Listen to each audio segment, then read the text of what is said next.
Good look down at Texas Motor Speedway and our aerial coverage provided by Goodyear. Everything they learned making tires for the grueling demands of NASCAR inspires what rolls into yours. Goodyear, the official tire of NASCAR. It's the 7th race of the season. Ford has won half the races so far. There's your Daytona 500 winner who came in a Ford. So let's go trackside for opening ceremonies. Ladies and gentlemen, at this time we ask that you please rise and remove your hats as the Fort Worth Fire Department Honor Guard and United States Air Force presents our nation's colors. Please remain standing as Brett Schizler from Texas Alliance Raceway Ministries offers our invocation. Would you please pray with me? Most loving and gracious God, we come here today and we thank you. We thank you for this beautiful day and this opportunity to come together and pray as free people. We thank you for the men and women all over the world that help to keep us free so we can enjoy this day. We come to you and also thank you for our sponsors and so many people who work so hard to put this together. We also come to you today, Lord, and we ask for your safety. We ask that you be with each and every one of the drivers, with all of the crews, all of the safety workers, with our fans, and with our world. It's in the strong and beautiful name of your Son we come and we pray. Amen. Here to perform our national anthem, please welcome country music recording artist Danielle Peck. Oh, say, can you see by the dawn's early light what so proudly we hailed at the twilight's last gleaming, whose broad stripes and bright stars through the perilous fight o'er the ramparts we watched were so gallantly streaming, and the rocket's red glare, the bombs bursting in air, gave proof through the night that our flag was still there. Oh, say, does that star-spangled banner yet wave o'er the land of the free and the home of the brave?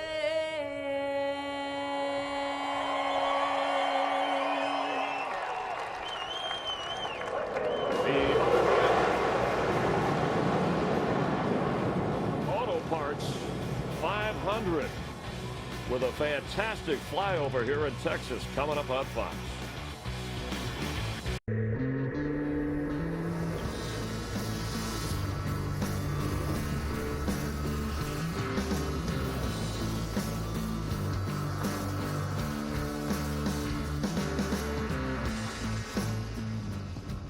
No Limits, Texas. Please welcome Jack Osborne and his father, the Prince of Darkness and rock and roll legend, Ozzy Osbourne. Drivers to your cars! And the drivers, we might see, Michael, a crazy train of drivers to the finish line after just over 500 miles. Joey Logano, the betting favorite in Las Vegas, as the numbers are coming in, bit of a surprise. All aboard, huh? Yeah, just like that. And Clint Bowyer, the 3 top 10s already this year, 3 top 10 finishes. That equals as many as he had the entire season last year, of course, with Stewart-Haas Ford feeling comfortable. And there's a bounce back in that kid's step. He is so happy to be in fast cars. We've seen him almost win a couple races lately. He's pretty much pumped about being here in Texas. A.J. Allmendinger, ready to rock and roll. Chris Buescher's teammate, and yesterday those two cars were really fast. They had some good lap times. I'd look for good finishes from them today. We were just talking to Chris Buescher and Eric Jones. You think, and we've only had one rookie win here in Texas before. He's been amazing on this racetrack. Between the Xfinity Series and the trucks, he has 3 wins. And Xfinity, his average finish is 2.4. He can get it done here. I look for a big day coming from the back from Eric Jones. Richard Petty's driver, Eric Almirola, starting 18th. We have a number of drivers starting at the back of the pack, big name drivers who've yet to win this year. That'll be a story worth watching. So let's head back for the command. No Limits Texas is the reason we are here. Giving the command to start engines for today's race. You know him as a sports radio host. You see him on TV. Please welcome a friendly voice to sports fans and NASCAR fans everywhere, your Grand Marshal, Jim Rome. Drivers, start your engines!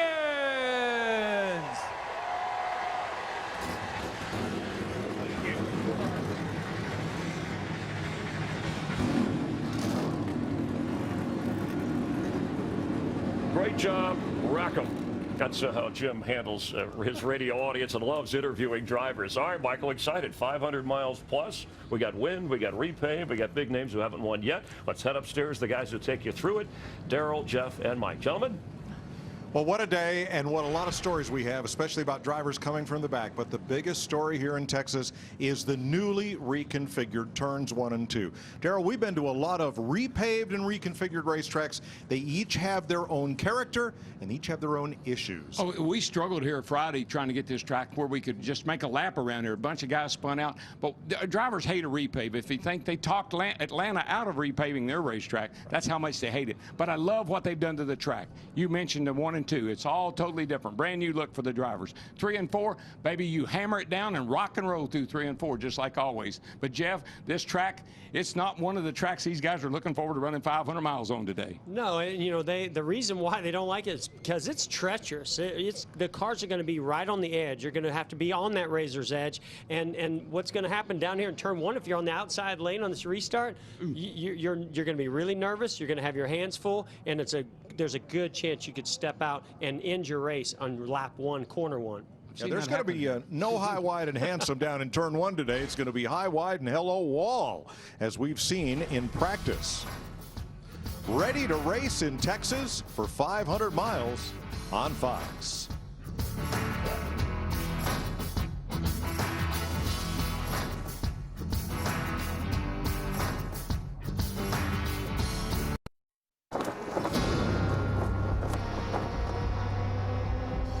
We're going racing in Texas. Here they come. Let's go racing Texas style. This place gets you so pumped up. This is NASCAR's fastest. The speeds are so high, over 200 miles an hour. It is blazing fast. This 500-mile race will test man, machine, and emotion. That's the kind of action you get here in Texas. This place is Texas big, and this track is prime.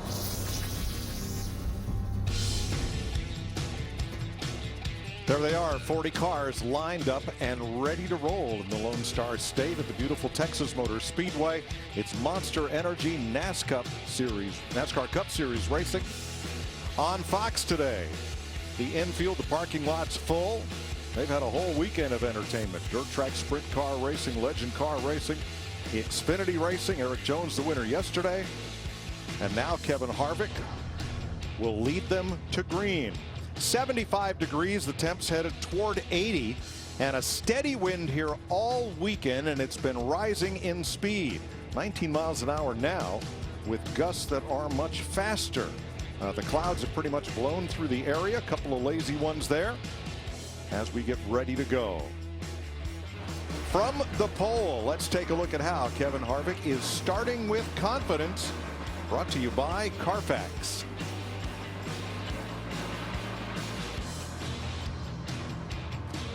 What do you say we dial up our pole center there, Kevin Harvick? Kevin Harvick, this is Jeff up in the Fox Sports booth. You got me? Yes, sir.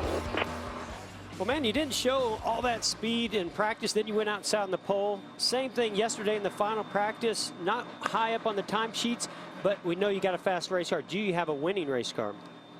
Yeah, I don't know that anybody knows exactly 100% what they have. You know, I feel like part of the battle on these repaves is to manage your car throughout the weekend. We know this is the car that you want to race, so, you know, we take and try to be methodical about our changes without getting into the speed contest there. So hopefully our Jimmy John's Ford is where we need it to be, and today's the day to show it. Well, we know what a challenging racetrack this is. Repave, very fast, totally different ends of the racetrack. How do you attack or how do you manage those types of challenges today? And the wind. You know, those gusts of wind as a driver make you sometimes overthink what you're feeling and things that are going on that are really just from the wind. But aside from the wind, you know, you have the restarts that you have to manage. Hopefully we can keep our track position. You'd love to start on the bottom all day, but you're going to be in traffic. You're going to be on the outside at some point during the day. So I think as you go through the day, you got to manage your car, try to stay on track on the strategy side of things, and see where it all goes. All right, thanks for talking to us. Good luck. Thank you. Now on Friday, every car had a chance to go through qualifying inspection once. Some went through multiple times. These 9 drivers did not get through inspection in time to post a qualifying lap, so they earned starting spots due to their point standing position. Positions 32 to 40 and some big names there. Then after the grid was set, 3 drivers will have to go to the back of the field. Casey Kane and Trevor Bayne crashed after qualifying. They're in backup cars. Jimmy Johnson spun at the end of his qualifying lap, and because he cannot start the race on those flat spotted tires, he had to change them, and his number 48 will have to go to the rear. Let's get stories from pit road. Matt Yoakum. Mike, a lot of excitement in the back, and Casey Kane fired off the year with 12 with finishes of 12th or better the first 3, but then has stumbled. And as you mentioned, the challenges even tougher now because he's starting in the back in a backup car. Their goal just to finish where they've been running. They haven't been able to do that, but his team feels like today could be a turnaround for that 5 team. Jamie Little? Well, 21-year-old Chase Elliott has scored more stage points than any other driver in the field. But that streak could be hard to run with today. Why? On Friday, he had a practice crash that forced the team to a backup car, and because they couldn't qualify, he's starting in the back. And his crew chief, Alan Gustafson, said, I'm not worried about my car or my driver. What I am concerned about is racing from the back to the front with all these cars on the edge. Vince? Well, with track position being critical today, points leader Kyle Larson has a steep challenge starting deep in the field. His crew chief Chad Johnston says he wants Larson to be cautiously aggressive in the early laps. Where they are when the competition caution flies, that's going to dictate their strategy moving forward. The target for Larson, top 20 by lap 30. Larry? Vince, you talked about strategy, and even though this is a long 500-mile race, strategy will be all over the place on pit road to do everything you can from the beginning to get that up front track position. Now let's take a look at the weather. It's beautiful here, but the big thing, those winds gusting up to 30 miles per hour. Now let's take a look at our race analysis. 501 miles, 334 laps, the first 2 stages, 85 laps, the final 164. Pit road speed 45, the pit window for fuel 56 to 52. Our Goodyear grip level, you see a 5 and a 1, 5 being the most, 1 being least.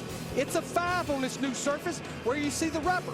You get above that rubber, it's absolutely a 1, maybe even less. And Mike, we will have a competition caution at lap 30. Thanks, Larry. There is drama already. Austin Dillon, coming off a fine 5th place finish at Martinsville, came to pit road. His team pushed the car back, and he has gone to the garage. An issue with the track bar is what we're hearing over the in-car radio, and we'll get an update from the garage area shortly. I thought I saw the left rear moving around a lot. Like, yeah, I mean, like something. Jeff, don't you think the only reason you would come to pit road like that? I mean, it might not be where you want it, but it must not be hooked up. The first thing that I thought of was maybe it's stuck in gear. He's certainly under power, and it sounds like it's not the transmission, so we'll check into that. So remember, 9 drivers who did not post a qualifying time start in the back. Dale Earnhardt Jr. among them. Starting back here, don't plan on staying here, so whether it's pit road strategy or Dale on restart, let's keep on focusing forward. That's all we can do. We got a fast race car, bad starting spot, but we got 334 laps to change that around. Here they come to the green. 5 Fords out in front. The last time that happened, 1998, that Fords had the first 5 spots on the grid. Well, boys and girls, you got your work cut out for you today. 500 miles around this new surface. Boogity, boogity, boogity. Let's go racing, boys.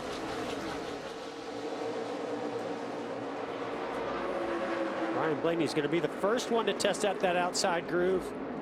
You can see, oh, they're stacking up further back. That's how treacherous it is, how slick it is on that outside on these cold tires. You just have to be so cautious when you're stuck on that outside, even when you're just up a lane. Drivers on the inside make it 3 wide, including Michael McDowell and Ricky Stenhouse. Quickly, the top dozen go single file. I mean, Mike, if you're bold and brave and you want to chance it on that outside, you can probably pass a lot of people, but you might not make it. Ty Dillon and others mid-pack on back, still hung to the outside. And Blaney working the outside, but Brad Keselowski gets by for third in the 2. All I could think of was just these anxious moments in these early stages of the race when you have a track like this, has a lot of grip really fast, and then you go down to 1 and 2, and the banking's flat, and there's no grip if you get outside the groove. Yeah, and what makes it so confusing, Mike and Jeff, is 3 and 4 feel great.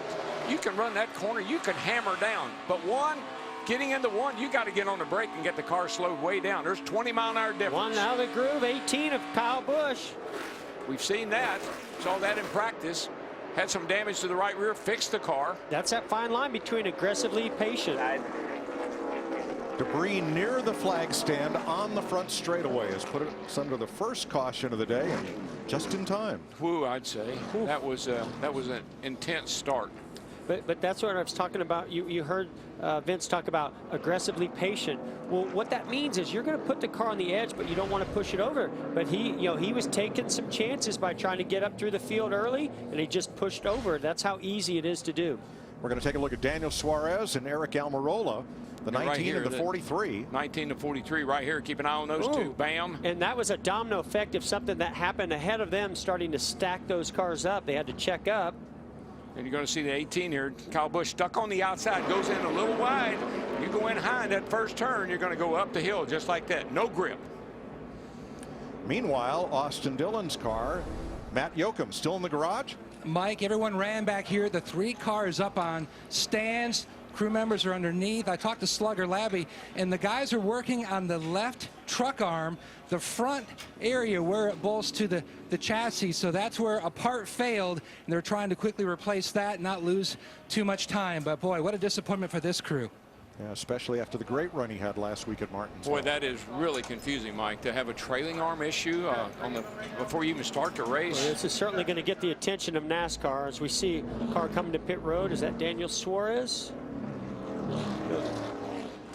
Probably wants to check that damage, maybe make sure he didn't close the grill opening up. Get damage to the nose, but NASCAR is going to be all over that. These teams, they do a lot underneath the rear suspension of these cars to try to get as much grip and downforce and side force, and I'm wondering if any of that had to do with what's going on. Cole Witt also making a stop for an adjustment.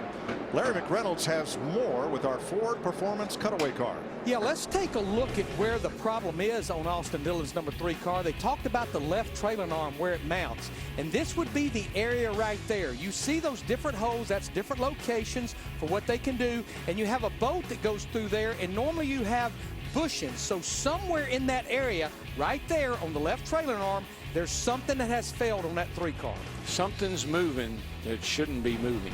Have you seen this before, Larry? I don't recall. This I've never heard of it, Mike. I thought at first it was the track bar, but they're saying obviously the left side trailing arm, and here you see a lot of repair work going on that Daniel Suarez car. There's more NASCAR inspectors under the 3 car than there are crew members under the 3 car right now. Well, let's try again. And again, we have the issue. We're going to go into turn 1 double wide on what all weekend has been a 1-lane racetrack. 2 teammates working together here. You see Clint Boyer restarting on the inside. That'll give the 4 car a chance to dive down in front of him, and Boyer will have that favored inside line. Yeah, but look at that Penske group. They're working together to try to get inside. And he did. Blaney gets a push from Logano and gets to the inside lane. Now here comes Logano on the outside of Boyer. Yeah, Boyer just didn't get going. He didn't keep that gap. He didn't mind that gap, and it cost him. Ryan Blaney didn't mind. No, he was got happy. second spot. He was thrilled to death. Wow, look at Boyer dive into 3 in the back end wiggling. He knew he had to get that position and get it quick.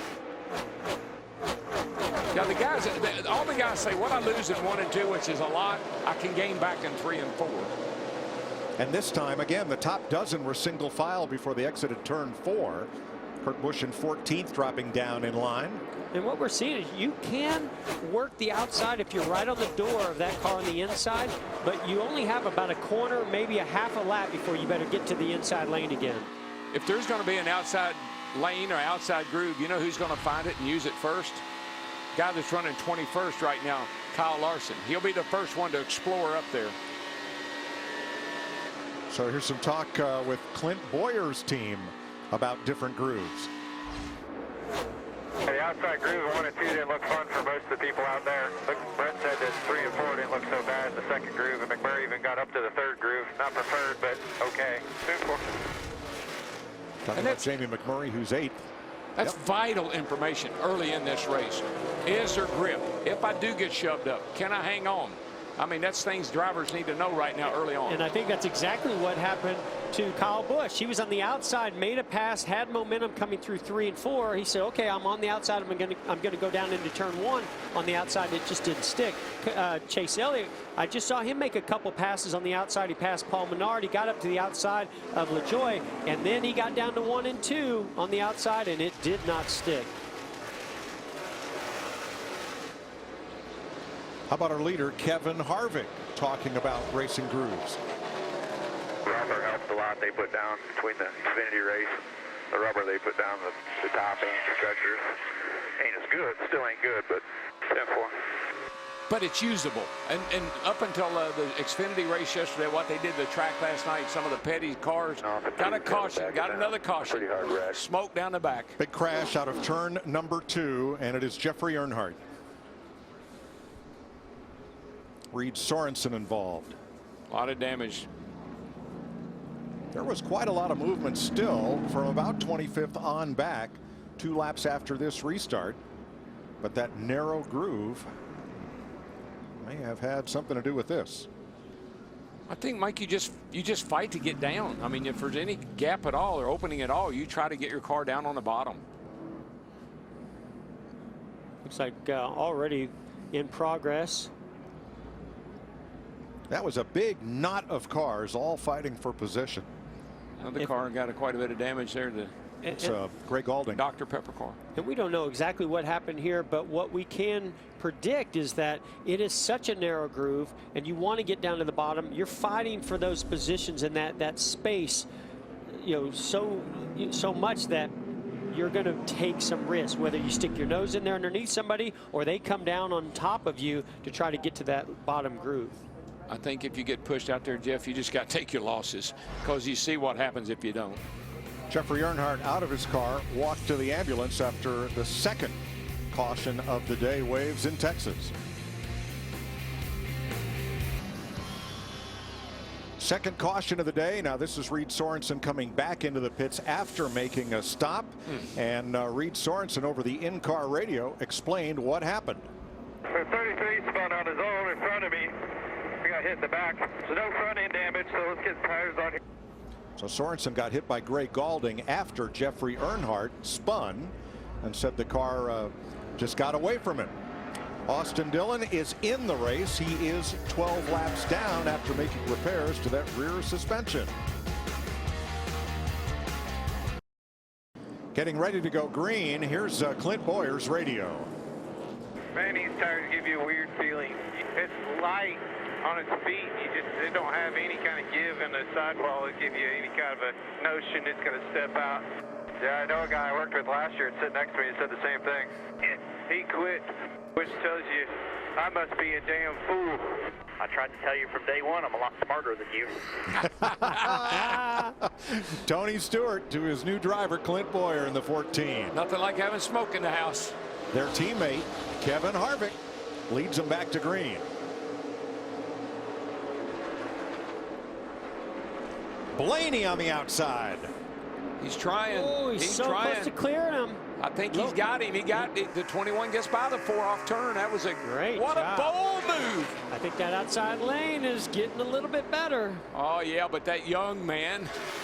And aggressiveness. Remember what Harvick said. You've got to manage your car. You got to know when to take chances, and that wasn't the time. But now Blaney's got to be careful not to get that car stepped out over the edge. He's going to get a lot of pressure from Kevin Harvick from behind. Harvick's one of those guys that you might say, well, I think I'll teach that young boy a lesson.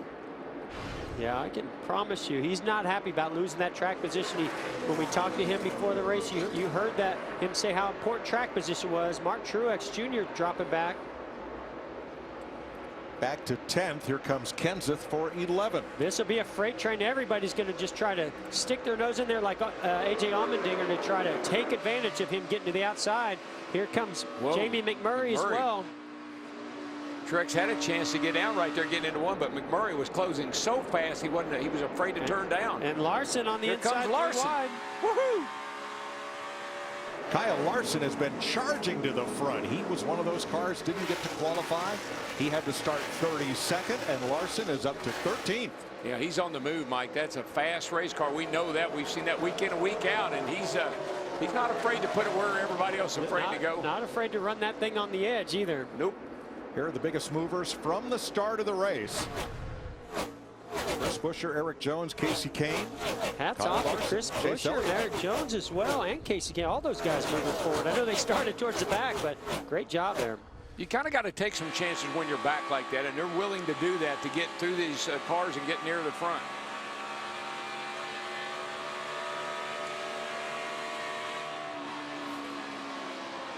Teammates trying to get to the front. Dale Earnhardt Jr. in the 88, Jimmy Johnson in the 48. Yeah, Danica Patrick stuck in that outside lane. Here comes a run by Keselowski. Almost got to the quarter panel. Yeah, Junior couldn't get off two that time underneath that car on the outside. I can't tell who that was, but here comes Jimmy Johnson. Take advantage of that. Yeah, now Junior's going to be stuck in the outside. Chris Buescher doing a great job bringing Chase Elliott along with them as they move to the front. Well, those drivers in the back have given some drivers a chance to shine here. Michael McDowell's in the top 10. So is Landon Castle in the early going here. Boy, Junior really tiptoed into the corner there, and he got a little bit too wide. Whoa, way too high. And even now he can get down, but he doesn't have the momentum, and probably going to, he's going to put a big block on David Reagan. Now behind Reagan is Paul Menard, one of the few cars who stopped during that caution flag. I'm not sure what his issue was, but Kurt Busch stopped because he said he ran over something from the spin and pile up in turn 1. 8th place, Matt Kenseth coming to the front. Jamie. Well, he fell back about 6 positions since the start of the race, and now he's slowly starting to ease his way in. I talked to his crew chief this morning, Jason Ratcliffe. He said, the start of this race, I've loosened this car up so much that if our driver is comfortable, we're in trouble. So there's going to be a lot of screaming drivers early on, but the car's coming to him as we turn laps. Kyle Larson coming up into the top 10, taking teammate Jamie McMurray with him. Vince? Well, remember before the race we told you that the plan for Kyle Larson they hoped would be inside the top 20 by lap 30. Well, he's challenging the top 10 at this early stage. They were a 5th to 10th place car after final practice yesterday, and crew chief Chad Johnston took a big swing at it for today. He said, we've already won a race. That gives us some luxury to take a little bit of gamble. We're going to be aggressive, and indeed they are. Well, he is on the move, and so is Jimmy Johnson. Oh, man. Johnson takes Denny Hamlin and Corey LaJoie 3 wide in the back straightaway. Hey, Mike, watch this. Because it gets really, this all started off turn 2. And that's what you're going to see a lot of. You're going to see cars get bottled up trying to make a pass, and somebody further back, like Jimmy Johnson, gets that car rotated and turned through the center and gets a run. But the 11 of Denny Hamlin got back by Jimmy Johnson there. Yeah, I think Jimmy Johnson, or the 11 car was being held up there a little bit by the 41, and that's what created that. He lost his momentum, but he got it right back. Truex trying to work his way back up, passing Michael McDowell for 8th.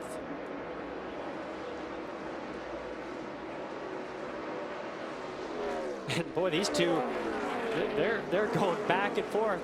So Jimmy, he got the car turned really well through the middle 1 and 2, got a run down the back straightaway, but the outside, you can tell the outside's actually pretty good down in 3 and 4 as Denny Hamlin holds his own. Let's see what happens down here in 1 and 2, though. I think there's just been so much trouble, and the 11 is one of the cars that early on, he was the first car to spun out down in turns 1 and 2. I think he's been a little cautious, being sure where the grip level is. I'm not so sure. His car might be a little too loose here at the start down in 1 and 2, and it's pretty good down in 3 and 4. Here comes Kurt Busch and Kyle Busch.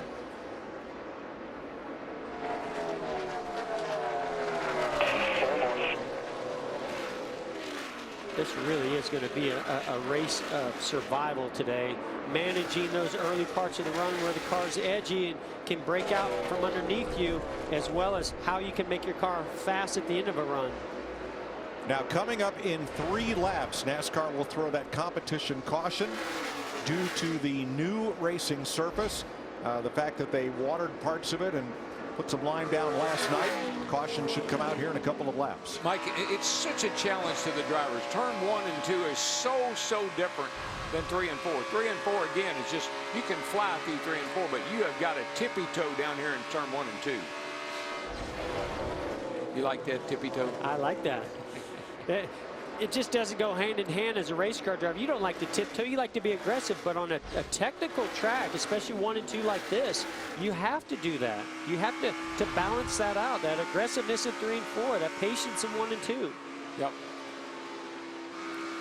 Kyle Larson has made his way up into the top 10 as Brad Keselowski in 4th place chases his Penske Ford teammate, Joey Logano.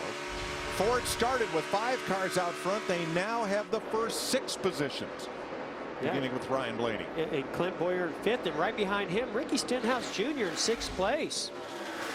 Yeah, I talked to Trevor Bayne, and he has a great race car too. It's a backup car, but he said they really had great cars. Roush Fenway had good cars for this weekend. Ford Performance Track Facts. Ford won 7 of the first 10 races here with 7 different drivers. Joey Logano, the most recent Ford winner. By the way, it was Rockingham, 1998. The last time 5 Fords led a Cup field to green. Hey, Mike, that 21 car out there leading Blaney, he's done this several races that we watched. This 21 car runs really well early part. Put it out. This is in Got the competition yellow. He runs really well early in the race. Got to be able to close the deal. His team, the Wood Brothers, entered today with only 15 laps led at Texas by 3 different drivers, and now Ryan Blaney's been out front for 16 laps. Larry? Hey, DW, Jeff, you like to play chess? I think this is where we'll see the chess match start that I talked about. Remember, we've run 30 laps, but 7 of them, they've been caution laps. I think we'll see a lot of right sides only. And Mike, you asked about Paul Menard. Matt Bohr and his crew chief put the 4 tires on knowing he couldn't fuel until here. I wouldn't be a bit surprised to see them do fuel only. Oh, good point. Thanks, Larry. Now, Larry, you talk about chess. I'm only smart enough to play checkers.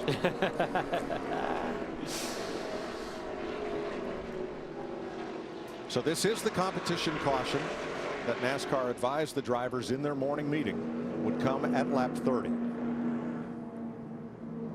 Officially, it's the 3rd caution flag of the day. Mike, you know, we talk about the wind. The wind affects the cars a little bit, particularly in turn 3, but it affects these crew members too, because there's so much dirt and debris and trash blowing around on pit road. It's got to affect them a little bit. Okay, pit road should be open this time. Happy birthday, Jamie Little. Thank you very much, Mike. And DW, you're spot on. A lot of talk about the wind and how it's affecting the balance of these cars. Brad Keselowski kind of surprised by the handling so far. He said loose into the corner and tight off 4. He hasn't had that yet this weekend. He said, let's go one more run here with no changes. You see the water bottle go in the window there, Matt. And waiting on Clint Boyer to come to a stop, similar to how his 14 car was in final practice. A little free, especially on entry. Slight chassis adjustment. They're going to go 2 tires on the 14, Vince. Changing right sides on the 22, the 4, and the 21. All looking for a little help on their balance. Wow, there's your race off pit road. And Chris Buescher got turned getting into his pit. He was 16th. He ended up facing turn 4, but he was right in the middle of the stall. So they serviced the car while it was there and then sent him back out. Under the 3rd caution of the day, and a problem up at the turn 4 end of pit road. Cars after about the first dozen are coming in here 3 abreast and all looking for a bit of position. Here's the problem right there. As Eric Jones, 2 abreast, tries to cut out, he tags Chris Buescher. The 37 goes around, and Buescher collects his jackman, Zach Young. As we said, the car ended up stopped right in his space. And they serviced it, and he went back out. But and to me, this is a little bit of a rookie mistake on Erik Jones's part. He's pitted much further down. There's no reason why he's not out against the grass to clear those cars that are turning into their pit stalls early. And Mike, I'm not sure, but I think that Jackman got up and he did his job and they sent the car back out.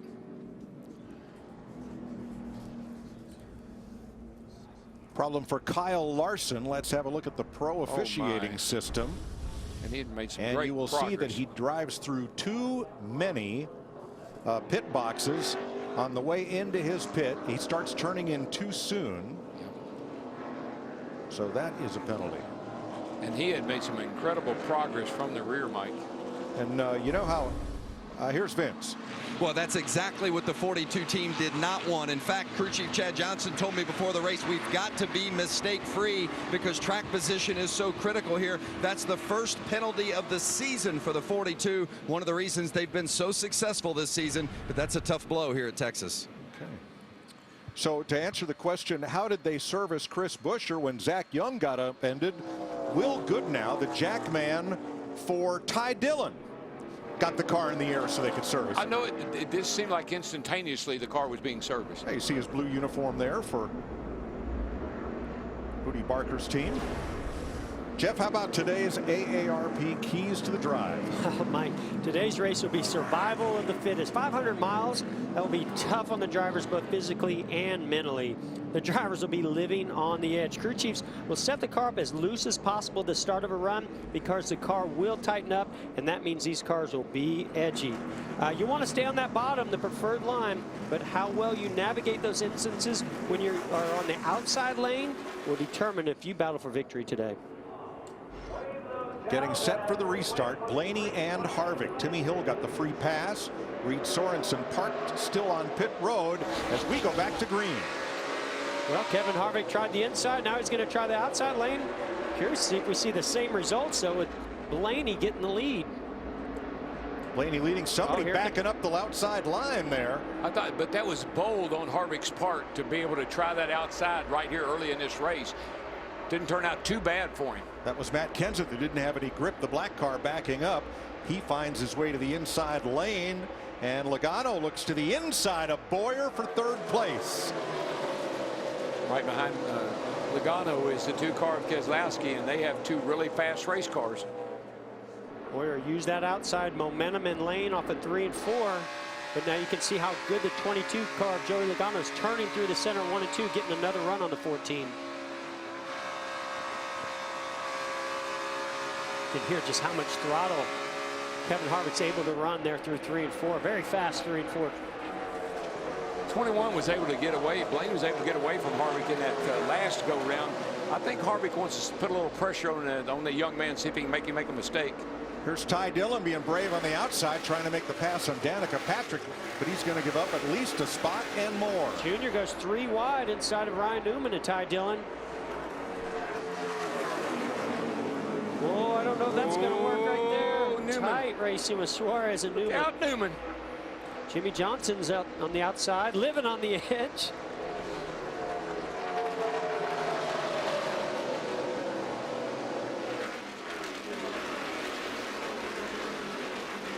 You can see what a tight line Jimmy Johnson used. He kept it down pretty close to those cars on that inside lane. Worked really well for him until he got to the exit. He had to check up a little bit. Right along with Larson, you said Jimmy Johnson slid up out of the groove a little bit ahead of him. Larson saw that, jumped down to the inside lane behind Almirola. Wow, that was so close. Jimmy knows how badly he needs to get to the inside lane and came right across the nose of Almirola. Look how that affected the aerodynamics of the 43. Watch Larson come on the inside. When was the last time you saw a battle like this for 20 seconds? Matt. Utilizing the onboard track bar to try to tighten up the car on the previous run. The car was really on the free side, especially through the center, but Jimmy felt like the car had great grip as he cut across the center of the corner, slowly making his way to the front. Off turn 2, Joey Logano caught Clint Bowyer, couldn't make the move right there. That is a tool you're going to hear a lot of today. Track bar adjuster. They're going to use it from one end to the other. 1 and 2, 3 wide here. Newman caught to the outside. Here comes Chase Elliott. Oh, Hamlin lifted up, drifted up the racetrack, lost a little bit of grip there. But early in a run, you're going to want to put that track bar down to tighten the car up. As the run goes on, the car tightens up. You're going to want to lift that track bar up. Now, this is Larson fighting his way back to the front in the middle of all this. Remember, he had the penalty on pit road. He restarted 30th. He's up to 22nd already. He's wasting no time, Mike. I mean, he's picking off one by one and really coming back to the front with vengeance. I know he's got to be upset with that penalty. That kid could be a lot like Harry Gant. He had all those second-place finishes, but once he started winning, he didn't stop. Well, he's got the car to do it with now. We always knew he had the talent, and now Ganassi's giving him a car that he can go out there. You know, he said, why do you always ride the wall? It's what he called it. He said, because that's where my car made me. I had to go there because of my car. Now I can go where I want to. I can run the bottom. I can run the top because my car allows me to do that. Yeah, what does a win do? Gives you confidence in what you're capable of doing. You just start focusing on winning more races. It's almost like a monkey's been lifted off your back. You got that win. You can take a deep breath now and concentrate on getting more wins. Up until then, DW, it's the unknown.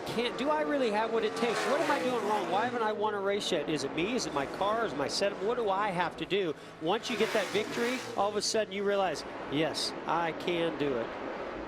11th place here, A.J. Allmendinger, Michael McDowell, 11th, 12th, and Kurt Busch, who stopped back on the lap 10 caution. What an incredible weekend Michael McDowell is having, running up in the top 12. He's been up there, qualified 13th. In practice, he was up in the top 15 positions, now running 12. That's amazing. I tell you, another guy, another group that's having a great weekend is that 17 bunch of Ricky Stenhouse and his teammate in the 6 car. They've had good cars this weekend. Ricky coming off a top 10 finish from Martinsville and running 6th right now. 14th place. Here comes Dale Jr. Makes this pass. He will have picked up 4 spots since the restart. Mike, I've been watching Junior just a little bit. I'm not sure his car is right where you'd like for it to be right now, but he is being really, really cautious. And I think some of these guys like Dale Jr. know this is a long race. Don't get in trouble early. Larry, we had the competition caution at lap 30. This first stage is 85 laps long. Where do we stand on fuel and tires? Yeah, everyone can make it to lap 85, which ends stage 1, Mike, because remember, we ran 6 laps before we went back racing at lap 36. The fuel window is at 56 to 63 laps. I think that's one reason NASCAR made the competition caution at lap 30. They did not want the end of stage 1 to be a fuel mileage race. I think that was a great call, Larry. Well, Denny Hamlin struggling. Boy, he is. He can't keep his car down, Jeff. He pushes up in the corners. And that's the key. You have to be able to get down to the bottom, but keep it down on the bottom, be able to get back to the throttle early. He's just not able to do that. I think you want a car kind of tight in 1 and 2 because that's a little flatter, but then you get to 3 and 4. If your car's tight, it goes up the hill. And he drifted up high again, really struggling.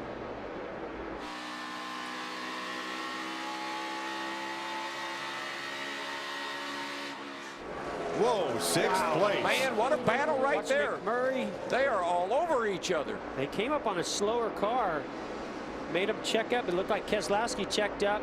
That's going to cost Ricky Stenhouse a couple of positions. Yeah, Ricky got way up in the gray as that group came up to lap Derek Cope for the 2nd time. They all bundled together. I think there was a little bit of contact there between a couple of those cars. Well, look at this, 3 wide. Danica Patrick on the outside, Jimmy Johnson in the middle. Look who flew by on the inside, Kyle Larson. Kyle Larson is going somewhere, boys. Kyle Larson drives for Chip Ganassi, who of course has cars at Indianapolis for the 500 in May. A race Kyle would like to run, but Chip says it's a longer process than just saying in April, hey, let's go run Indy in May. But to do the double, maybe someday. Welcome back to Texas, where Ryan Blaney has a 3.5-second lead on Kevin Harvick. But that is because Harvick picked up several pieces of big paper, looked like brown paper bag, on his grill opening below the bumper. There it is. So they told him he was coming up to lap Gray Gaulding. They said, get up close behind Gaulding. There's nobody behind you. And the air pressure differential will take that stuff off your grill. He did, and it did. That's magic. What did he run through? Like, it looked like somebody dumped over a trash can and Kevin Harvick came straight through it. It is so windy here today. The flags are out straight. Yep. The wind has not stopped all weekend, so there's just a lot flying around out there. There's the flags. The wind is definitely blowing them hard. It's got such a hard tailwind down the back. It really picks up a lot of speed going in turn 3. And when you have a tailwind going into a corner, it takes downforce out of the car. So the back of the car will be a little bit edgier as we see Kyle Larson continuing his march forward, going to 14th. And he's done it twice today. He restarted 31st. Remember, he didn't post a qualifying time, so he started in the back 10. Then restarted 31st. Went to the tail end due to driving through too many pit boxes on the way into his pit, and now he's back up to the top 15 already. He's running some pretty sporty lap times too, 29.56, leader 30.08, so he's quicker. Look how he can just paint that white line. That's what a fast race car can do. Meanwhile, Ryan Blaney has to pick and choose his way through lap traffic here. That's Cole Witt just ahead. Boy, he is. Oh, Cole Witt did not want to give up that bottom groove. No, and it really cost Blaney too. That time by that lap 30.45 with Harvick closing at a 29.80. We've already seen where lap cars like that are real factors in losing and gaining positions, and might play a factor in winning and losing this race. But you know what I like? I mean, Blaney's got a nice, comfortable lead. Don't push the issue. It's not necessary right now. Yeah, he's in a very comfortable position. I think that's what Harvick was talking about. You know, we talked about his practice speeds weren't that great. He qualifies on the pole. Final practice speeds aren't that great. He said you got to understand how to manage your car around here, this treacherous track, for 500 miles. Well, and that's a veteran, wise, past champion driver that knows how to know when it's time to go and when it's time to be patient. And here are 3 more: Kurt and Kyle Busch and Jimmy Johnson, running 14th through 16th. They're about 12 seconds behind the leader. Now, I would say Kyle Busch is sort of the opposite of what I mean. He's a veteran, he's a past champion, but he pushes to the edge all the time, as we see the two of Keselowski get wide. All clear. Now, was that because of lap traffic, or was that because the back stepped out on him? Let's have a look. It was a good 4-car battle into turn 1, all for position here. Probably starts to the bottom, and he got a little loose before he even got to the So corner. that's that flat section that I talked about in the pre-race. You turn in there a little bit too aggressive. We saw Jimmy Johnson spin out just lifting there after he completed his qualifying lap and lost the back end of the car. The 78 was there. I don't know how much that was affecting it, but he turned in there and it came around. That's how on edge these cars and drivers are. Yeah, that's the loosest point on the racetrack, as you document in your drive around. Getting into turn 1, no banking to hold the car. It's almost banked the wrong way. So Martin Truex in 78 has caught 3rd place Clint Boyer and brings a group right with him as they work Matt DiBenedetto's car. And we talked about Harvick being methodical. Here's Jimmy Johnson making a run, going 14th on, is that Busch or Allmendinger? Get those cars mixed up all the time. That's Allmendinger. Yep. But, you know, talk about Martin Truex Jr. as he's trying to get inside of Clint Boyer here. To me, he and Harvick are a lot alike. They creep up on, they work on their setup. They're kind of quiet in practice, but in the race, they just start moving forward and really fine-tune it and know when to get on the edge when it really counts. I think Boyer is he is so happy that he's driving a competitive car, and he's running, what is he running 3rd right now, and he's just really happy to be where he is. Yeah. He wants to win a race, and he will, I'm sure of that. But he's happy to be where he is right now.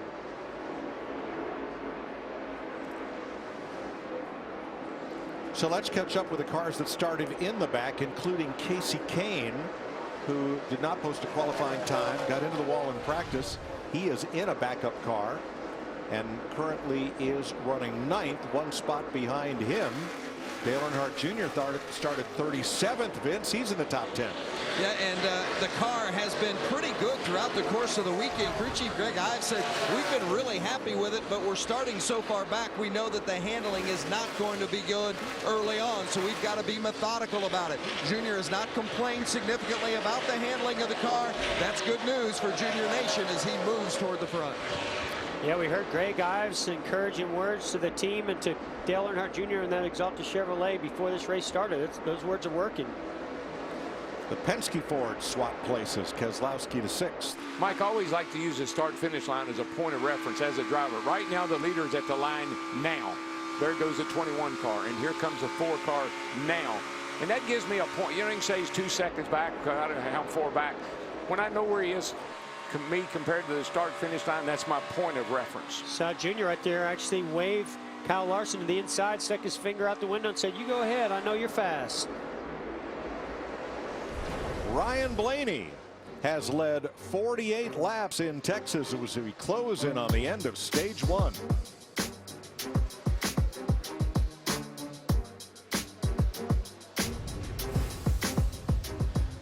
Hey, guys. Getting food to hungry older Americans cannot stop, and it won't. Hey, these are our parents and our grandparents out there. Let's start talking about how we can really get to the root of the problem. Hey, we hear you. Fighting hunger doesn't stop here. I'm working with AARP Foundation's Drive to End Hunger team to change the national conversation around hunger, bring experts together, and make programs better than ever. If you don't think we're in this together when you think AARP, then you don't know ARP. Learn more at aarp.org/possibilities. Every lap timed to 100th of a second. Every gallon measured down to the last drop. Every tire holding till its last tread. Each moment building with pressure. But no matter the precision put into a car or a race, the path to victory is through total chaos. Unbelievable.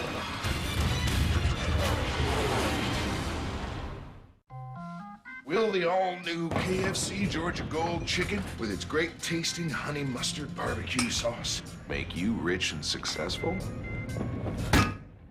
I don't know. It's finger-licking gold. UFC Fight Night. One of the greatest fighters in UFC history is back. And he's defending his title for an historic 10th time. Free and only on Fox. This is a war. And one man, Wilson Hayes, has every intention to steal the belt away. No question about this guy's power. Here comes the rampage. The World Flyweight Championship.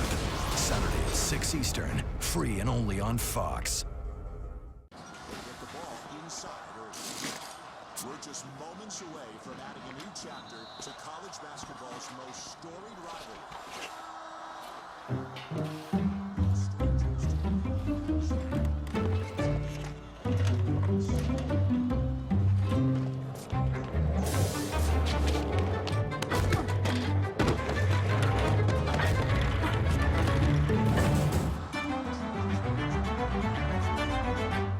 Got kids 12 and under? Come to any NASCAR Xfinity Series or NASCAR Camping World Truck Series race, and any kid under 12 gets in free. Get your tickets today. There is Ryan Blaney's almost 4-second lead from our aerial coverage provided by Goodyear. Everything they learn making tires for the grueling demands of NASCAR inspires what rolls into yours. Goodyear, official tire of NASCAR. Mike, Jeremy Bowens here. He won here in the Xfinity Series 2013 with Brad Keselowski at the wheel, so the man knows a little bit about this place. 12 laps, and we'll hit the end of stage 1 as Kyle Larson goes by Ricky Stenhouse for 8th and draws a bead on 7th place Joey Logano. Man, he just carries so much speed through the middle and carries that all the way off the corner. That's how he's getting these big runs. He's just he's just marching through the field. Look how he was able to get back to the throttle, even let the 22 get away from him, then got in the gas and still is going to get up inside of Joey Logano and make that pass. Turn 2 is his really strongest point for that car. Watch him pass a number of cars off of turn 2. Ryan Blaney working traffic in his first 60 races in the Cup Series. He'd led a total of 33 laps. He's way past that today. He's getting by the 3 of Austin Dillon, who's had a tough start to this day. Turn 2, one car way up the hill, Reed Sorensen. Not sure, don't believe he got the wall, but boy, he got close. Matt? Kyle Busch was close to going to a backup car earlier in the weekend, but this is a primary soldiering on, currently in the 12th position. The car much more free the more laps he runs, trying to figure out what adjustments to make, Jamie, when they make that stop to tighten it up. And Chase Elliott and his backup car started in the back, already up up to 14th. The car has a lot of speed. He's just saying he's chattering the nose just a little bit. Thinks their air pressure needs to be adjusted on the next stop, but the adjustments in the rear made the car better. He's happy. I think the 21 car is going to be glad we get to the end of this stage. I tell you why. Martin Truex in that 78 car is closing up in a hurry. He's knocked Blaney's lead down to 1.6 seconds. I mean, he can see him and he can feel him and he can feel the draft going down the back.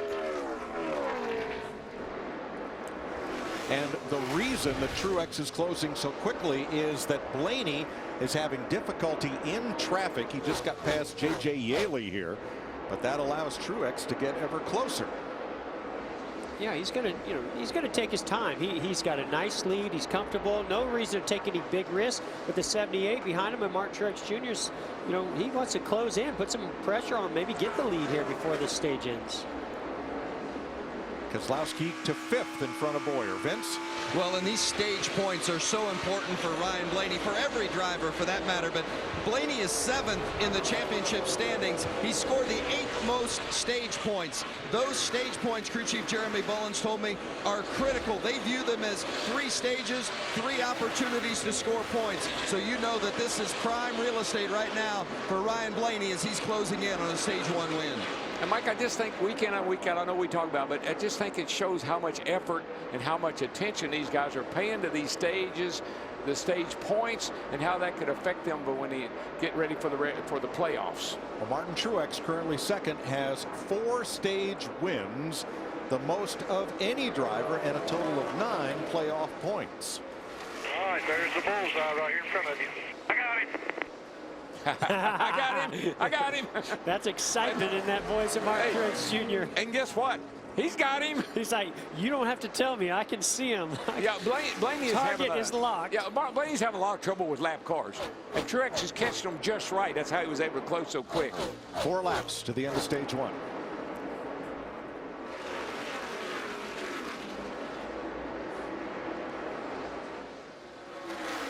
Got a pretty good gap now to the next lap car or slower car ahead of Blaney. So he's in some pretty clean air. We'll see what the 2 of these cars can do now in clean air against one another. Jeff, I think he's okay once he gets through these lap cars, but he is being real cautious around these lap cars.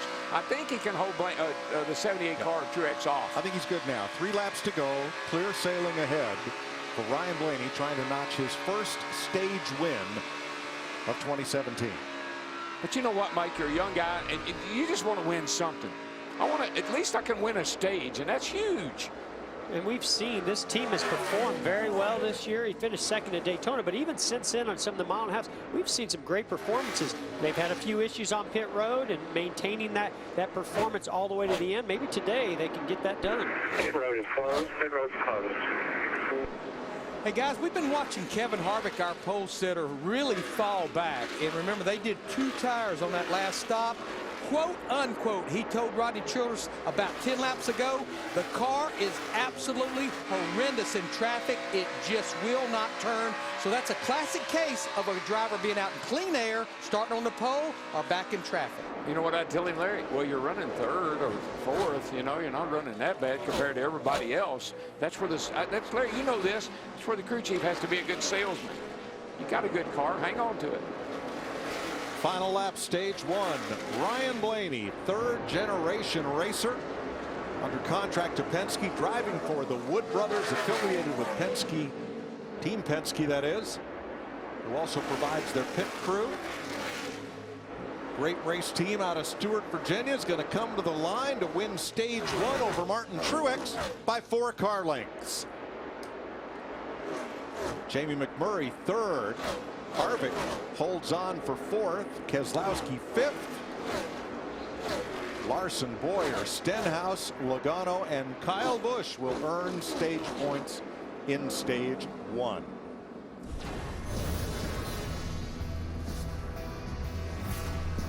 Ryan Blaney, your stage 1 winner.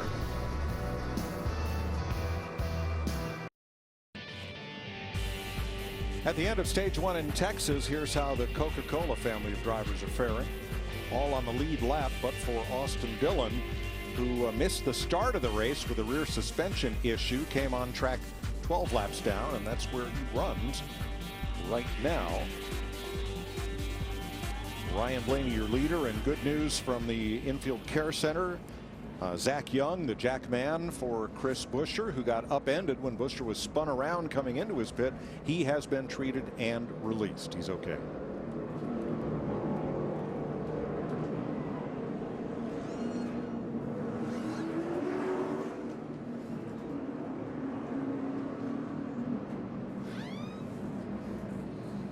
Pit road will open this time. Ryan Blaney will lead them in ahead of Truex, McMurray, Harvick, and Keselowski.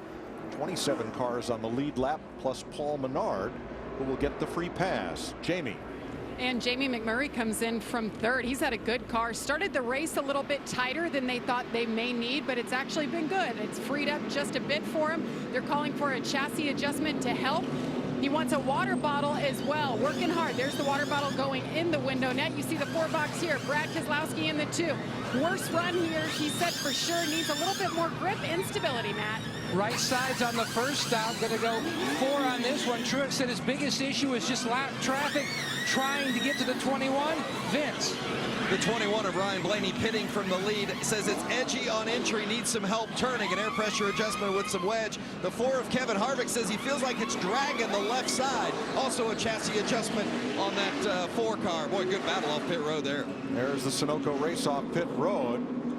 Blaney is going to lose 1 spot to Martin Truex. No tires for Eric Jones, and he picks up a bunch of real estate there in the 77. Let's talk to the stage winner. What do you say? Ryan Blaney, it's DW. You got me there, pal. Yeah, I got you. What's up? Hey, man, you got time to talk? I mean, you got a fast car. You led that first stage, won that first stage. How'd that feel? Yeah, I think our car's pretty good.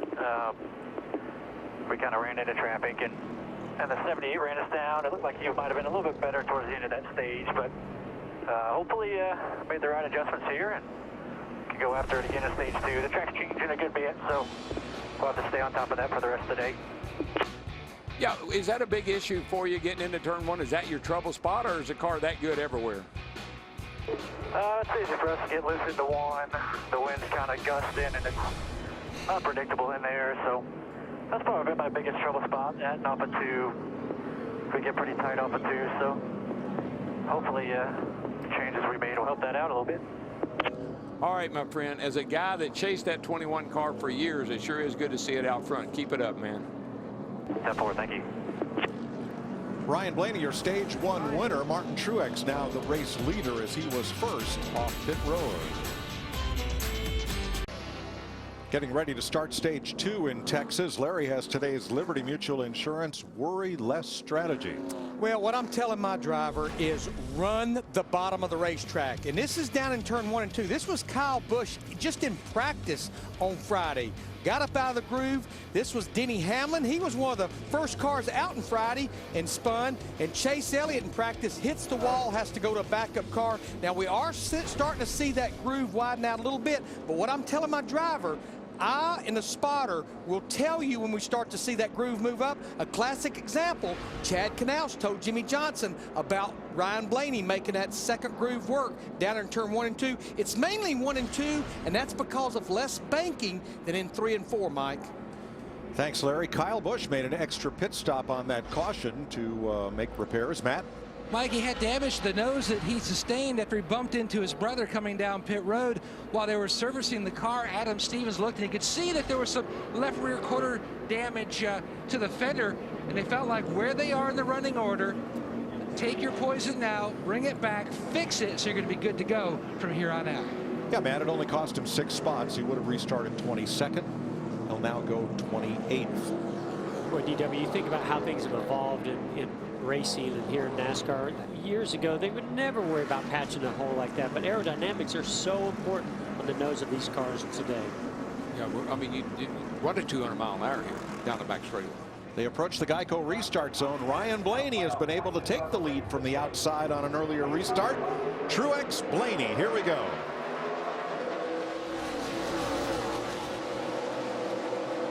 That's what you you got to love about a young driver like Ryan Blaney. Not afraid to push the limits out there on the outside. Wow. He's going to make it work. Truex gets loose. You see what he did to Truex? Sucked Truex around as he blew by him. Well, 3 wide for third. Yeah, fourth, 3 wide. 4 wide in some places down the back straightaway. Oh, this is not going to be good for Denny Hamlin on the outside. Boy, Hamlin just cannot keep his car on the bottom. He gets up in the middle of the track and higher every turn, both turns. You know, when I see Truex get loose like that, I just wonder, is that why his car is so good on the longer runs? He's a lot edgier and looser at the beginning of a run, but it comes on the long runs. I think you might be right to some degree, but I think that 21 is just that fast. I mean, Yeah. he put a Linda Ronstadt on him, man, blew right by him. Now, Eric Jones picked up a lot of spots on pit road. We said he did not take tires. Larry's data showed that the 77 got 2 tires, right side tires, but he is struggling to hold on to 7th against Moyer right now. Well, we saw with the 4 of Kevin Harvick started fading at the end of that run. The last time they took 2 tires, see if Eric Jones can make it work for him. So far, not so good.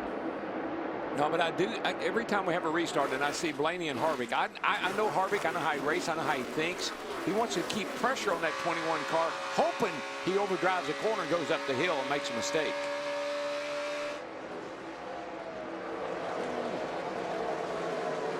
Boy, Mike, it's so dangerous when you lose a little momentum. You got to get up out of the gas and somebody's right on your back bumper like Eric Almirola was right there. It's a wonder he didn't get into the back of that 20 car and turn him around.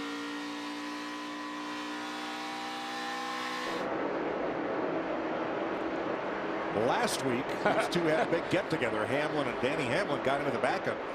Danica Patrick turned her around into the fence.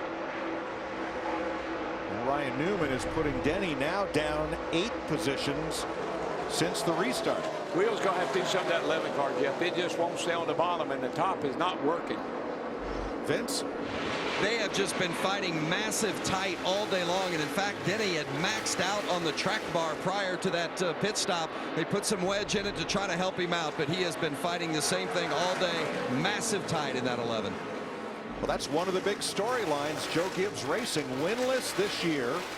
First time since 1994 they've gone this deep in the season without a win, and right now they have just 1 car in the top 20. They won here last November, but struggling right now. I just wonder if maybe the front of his car, that splitter's not on the racetrack, preventing the front to turn. They might have a hard time with that. Uh-oh. Jamie? Jamie McMurray running 4th right now, just told his team, I do have a loose wheel. I'm going to run it out a little bit.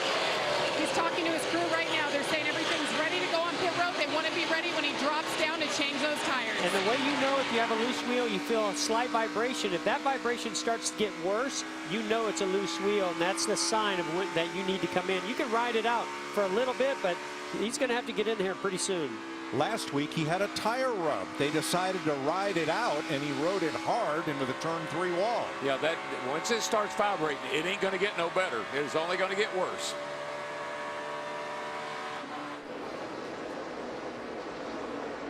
I do have a loose wheel, but I'm going to ride it out for a little bit. Right front, I'd say. Give me some reassurance. Yes, everything's fine on pit road. Everything's fine on pit road. I mean, this is a lot safer than last week when they had that tire that was rubbing.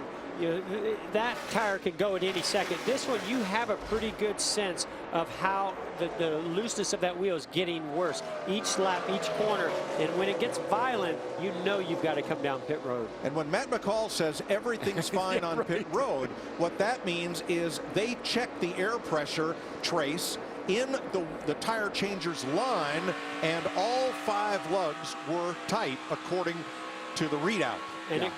And it could be just something is out of whack with that set of tires where it's just not balanced properly, and he's just got a vibration. That's why you ride it out. If it doesn't get worse, he'll be okay. You can stay out there.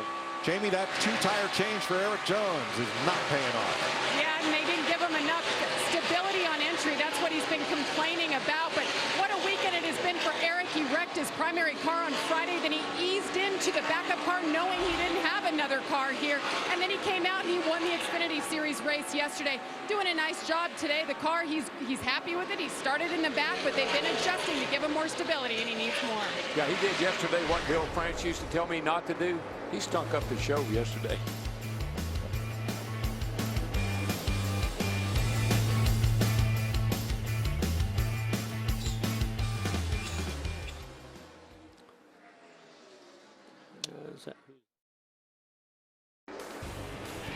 Hendrick Express on track 1. Almost coupled together, Jimmie Johnson and Chase Elliott.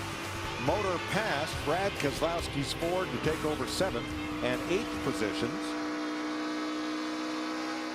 Running about 6 seconds behind race leader Ryan Blaney. Mike, with everybody fighting for the bottom the way they are, those mirrors, those left side mirrors and that driver mirror up there, those are 2 of the most important things a driver utilizes trying to stay out of trouble. For more, Matt Yoakum down at the eBay Motors pit box.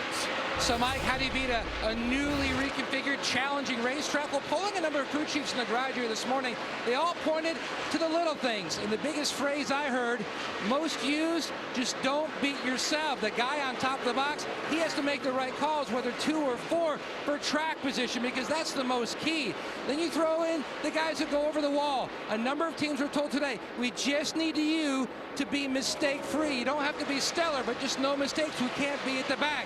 But then you go on top of the press box, and the spotters used to be inside of a suite in turn 4. They have recently been moved at start-finish. Those guys have to tell their drivers about the wind change. It's almost more like Talladega, trying to give their drivers as much information as they can about navigating traffic to stay on the bottom. Yeah, and Matt, the other thing those spotters are really good at is helping the crew chief know what everybody on pit road's doing. Taking 2 tires or what they're doing in the pits, that's helpful too.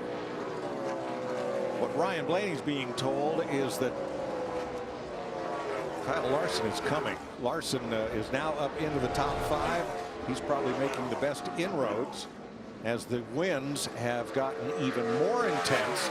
19 miles an hour at the start of the race, 21 to 30 now. Temperatures just past 80 degrees. Well, there's a lot of people that are doing one thing right now, and it's chasing that 21 car. Mike, you know this. When Pearson drove the 21 car, we used to see him sit out there and lead races like this. We didn't think anything about it. This is Ryan Blaney. He's looking for his first win. His 21 team, 2nd year running the whole schedule. And now they've got a car in a position and a car fast enough today to win this 500-miler. Martin Truex may have something to say about that, trying to put his Toyota among that brace of Fords.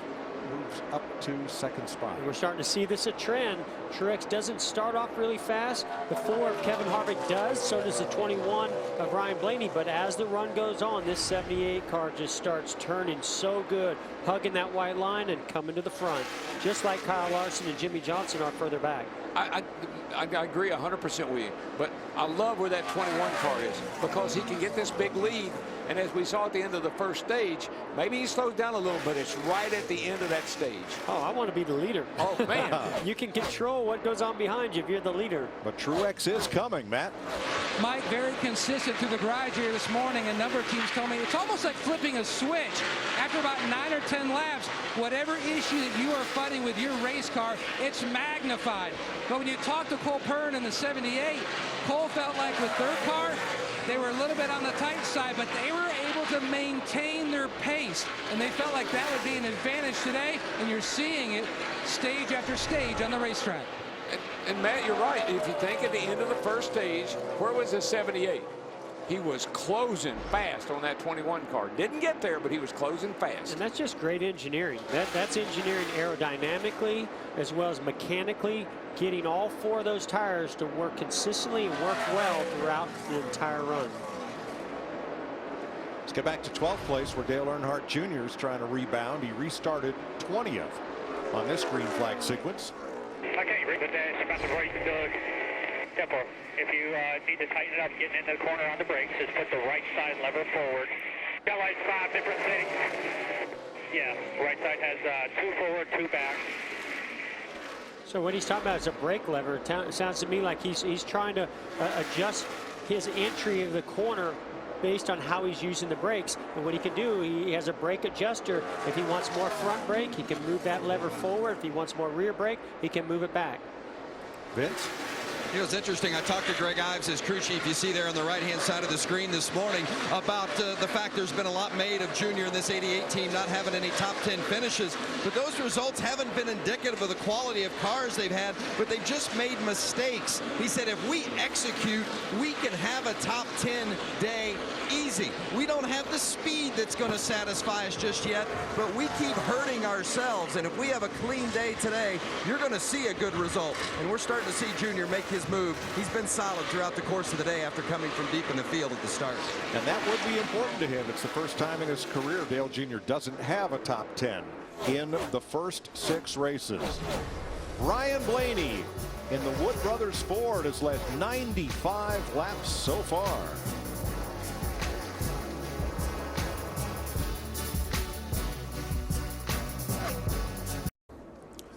Under caution, bit of debris on the front stretch just past the start-finish line. It put out the 5th caution flag of the day. J.J. Yeley will get the free pass. First car 1 lap down. Ryan Blaney, when he comes past start-finish, will lead his 100th lap today. Amazing. And who would have predicted that he would dominate this race in such a fashion? Jamie. And Jamie McMurray, that last run, he thought he had a loose wheel. He stayed out there, and it seemed to get better, but they just want to take precaution here, so they're going to change the tires, fill them up with fuel. He still maintained a top 4 position, Matt. Truex led 141 laps last year, finished 6th. Another stout car here again today. No changes, just right sides, Vince.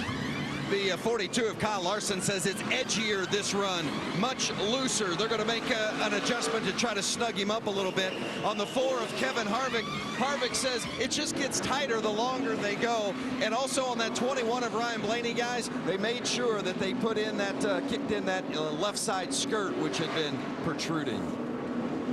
How close was it? At the end of pit road, by a nose, Blaney hangs on to the lead. Good for them. Chevrolet, the official vehicle of NASCAR, is the most awarded car company 3 years in a row. Learn more at Chevrolet.com.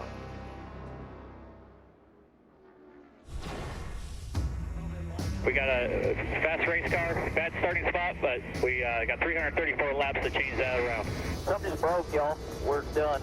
The 19th blasted me in the left rear quarter. The 33 spun on his own in front of me, idiot. Who tripped us? We're all the way to the inside of the pit road. 77 got you. It's been an eventful start here in Texas. We're in stage 2 with 45 laps to go in the second stage. And the Wood Brothers young driver Ryan Blaney has dominated, but Martin Truex has been there to put the charge on at the end of each of these 2 stages. Yeah, that 21 seems to be able to get away on these restarts. We'll see how he does here. He seems to have the best balance of it all, right? Yeah. The early speed, and it hangs on pretty good. Yep. Green flag.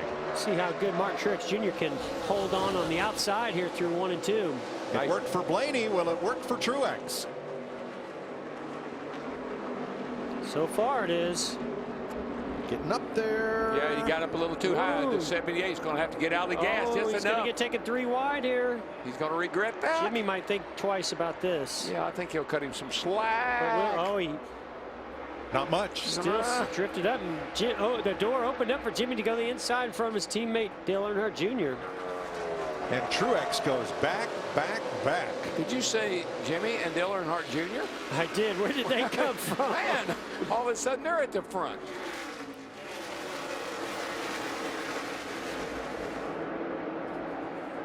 Larson putting a big block on Kevin Harvick, who got a good run.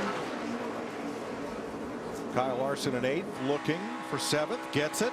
Boy, I just don't know how Martin Truex Jr. is going to be able to recover from this. This is going to take him way back. Might be able to get down in behind the 4 car right here if he gets down there pretty quick. Right?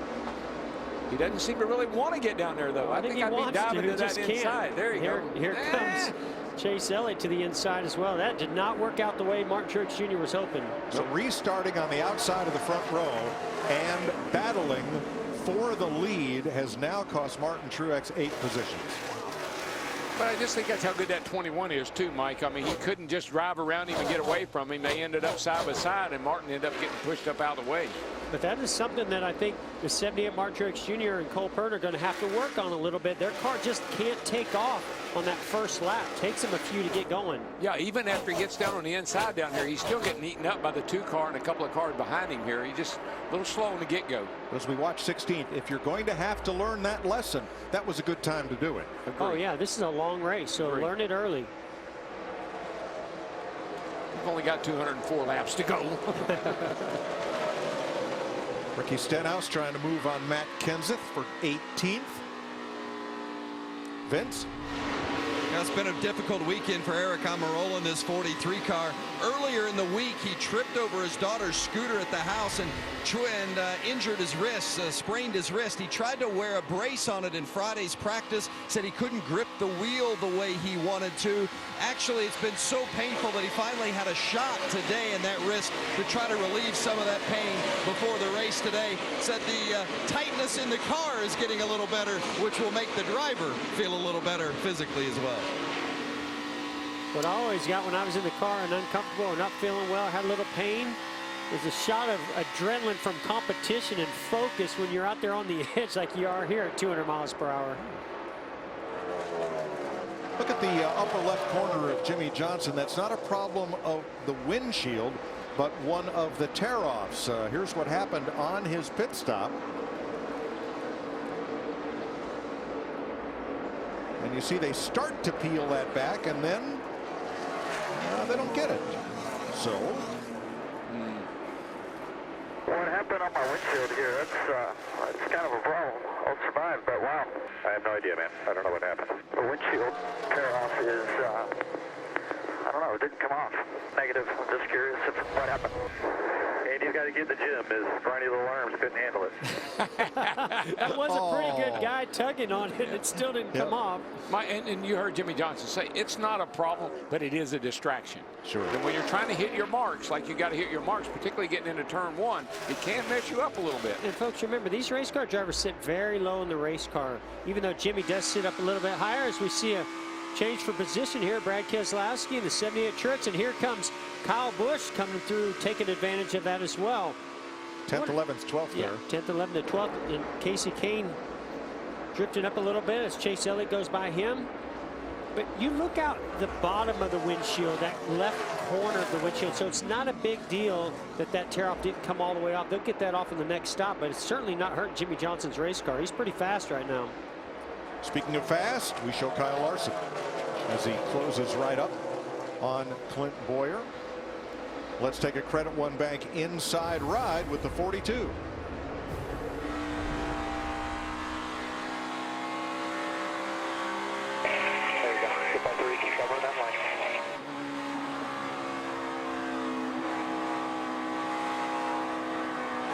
Even, quarter, bumper, clear. One back forward, 5 to 14.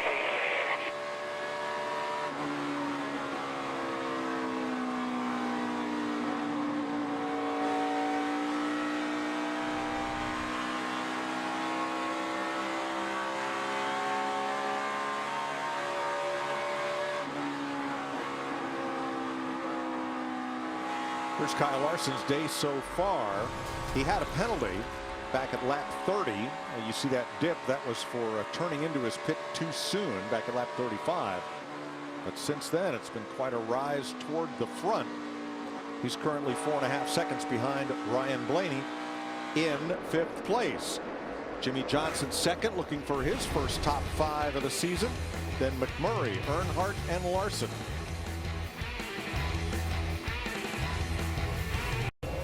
Fewer than 30 laps to go before the end of stage 2. A KSC Georgia Gold race break, and wind gust up to 30 miles per hour at the start of the race. Problems for Austin Dillon, rear suspension issues, and going behind the wall to get it fixed. And then check this out. Early in the going, contact from Daniel Suarez into the back of Aric Almirola. Damage on Suarez's car. That's how tight conditions are out here, especially on the start and restarts. And some moments here. Just diving in his pit too low. That's Erik Jones. He slid into the pit and hit a jack man in one of the other competitors' pits. Yeah, now he was okay, checked and released from the infield care center, will not be working through the rest of the day. Ryan Blaney wins his first stage, and he was the leader, the most dominant leader in this race, as he leads now 120 laps. He's led more laps already today than he has in any other race. This is his 61st race of his career at age 23. What a great start to the day for Jimmie Johnson. He's been fast. His car was fast yesterday in practice. He's been able to work up from the back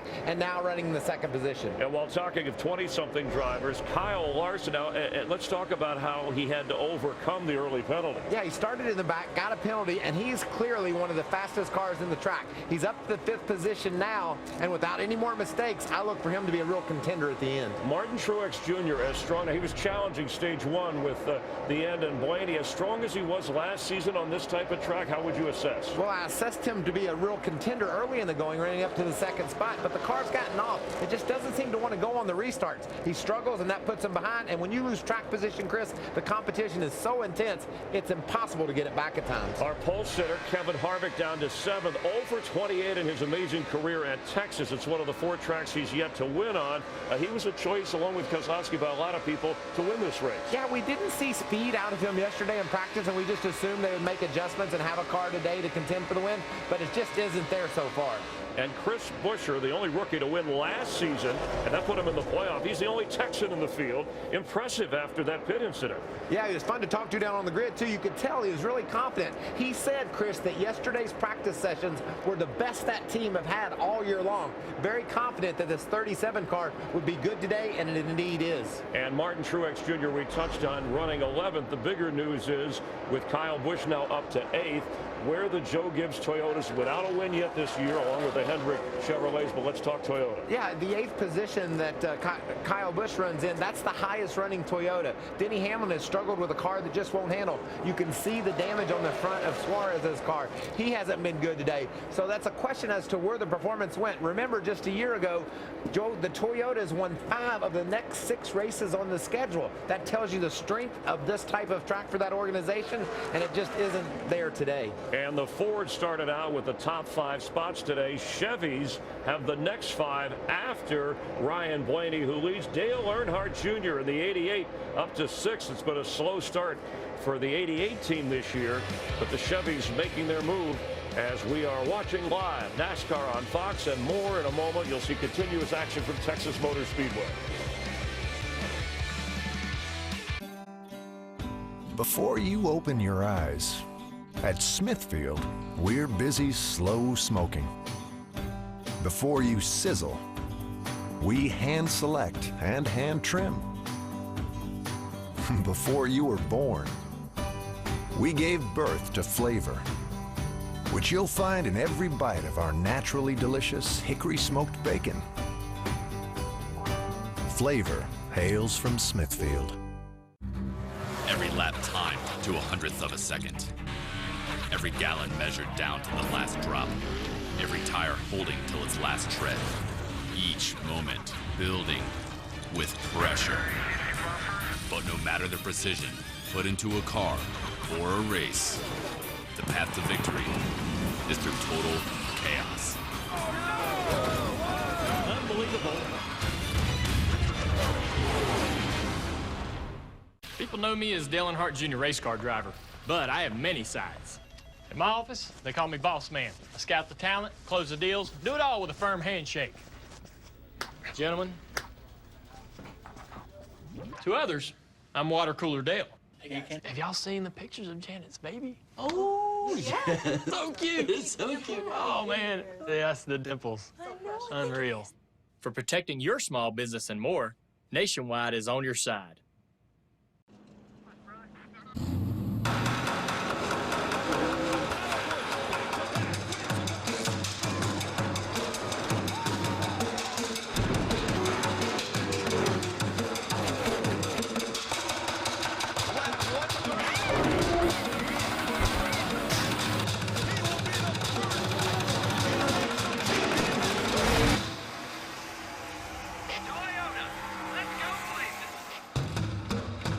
Get closer to the action like never before with NASCAR Race Hub on FS1.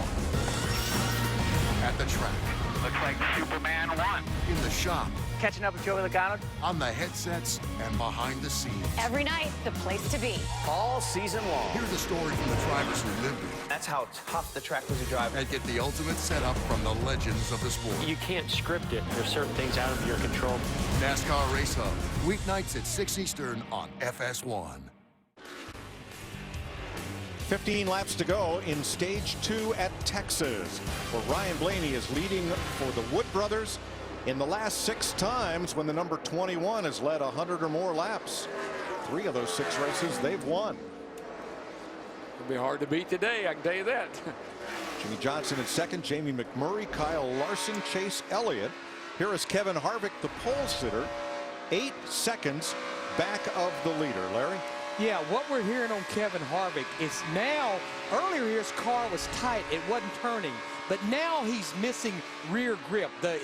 He's loose now, so it's almost like either the track is changing, which I think could be part of it, or maybe they've over-adjusted, they've jumped the fence, he's now loose.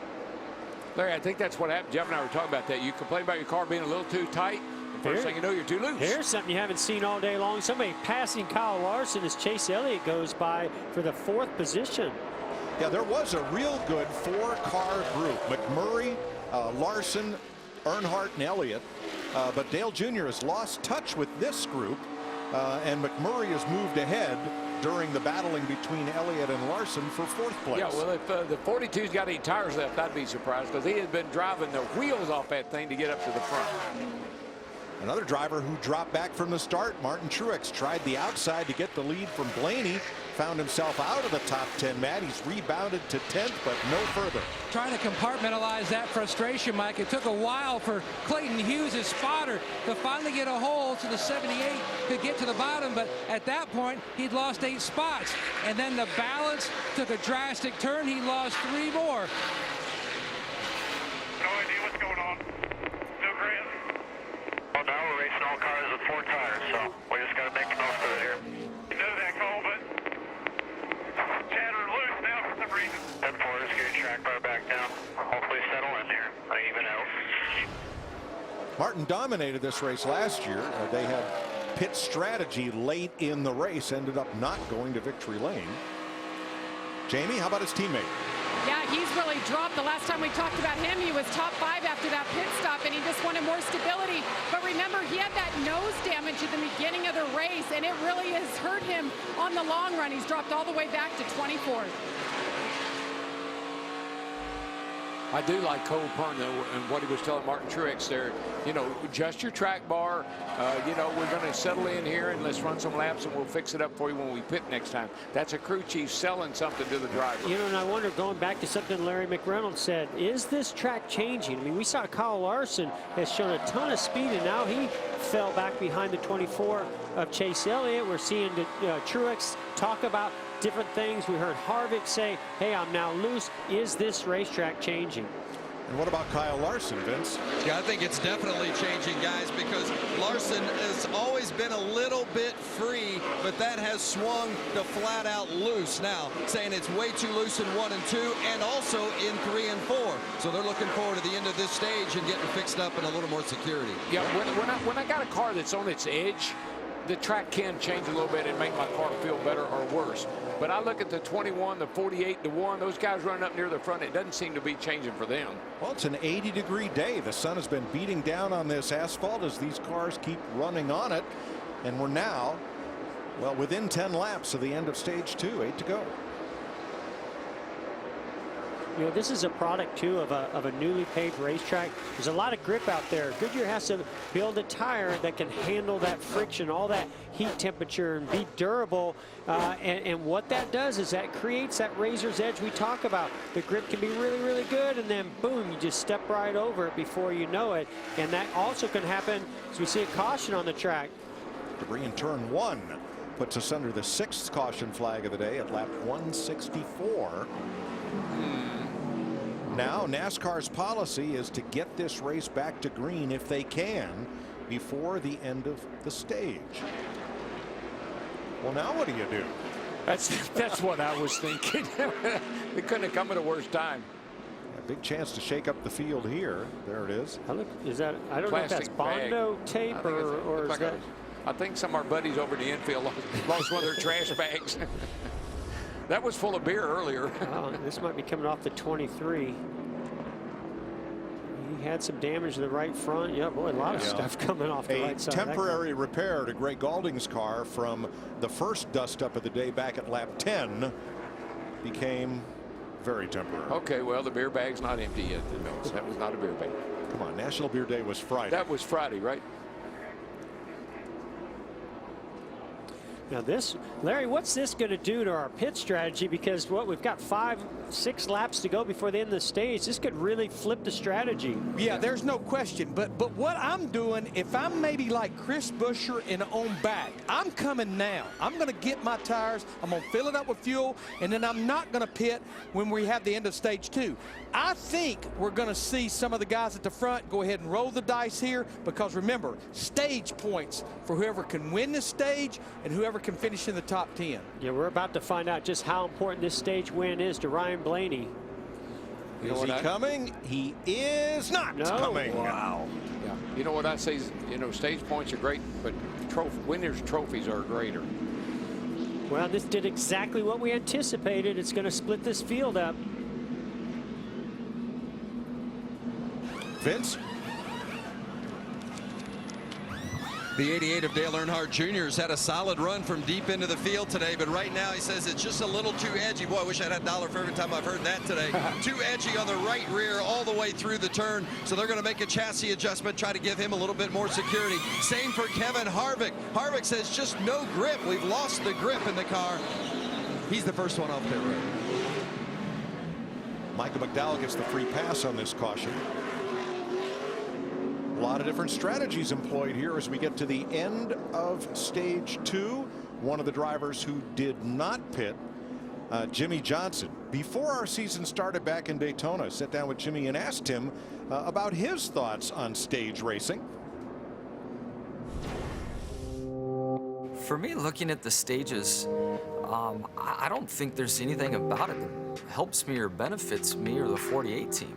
If you look at where I'm running a third of the way through the race, it's usually not at the front. We show up the second half of the race. So this is going to force me to put a larger premium on qualifying and force myself and our 48 team kind of into an uncomfortable area. I don't want to see the leaders get too far away, and I'm not exactly sure how this new point system is going to play out deep into the chase. Patience is fine for the checkered flag, but that green and white flag that's paying out the points, that doesn't reward patience, and you got to go. You give us a 500-mile race and a lot of challenges thrown at us, we'll find a way to persevere and get through it.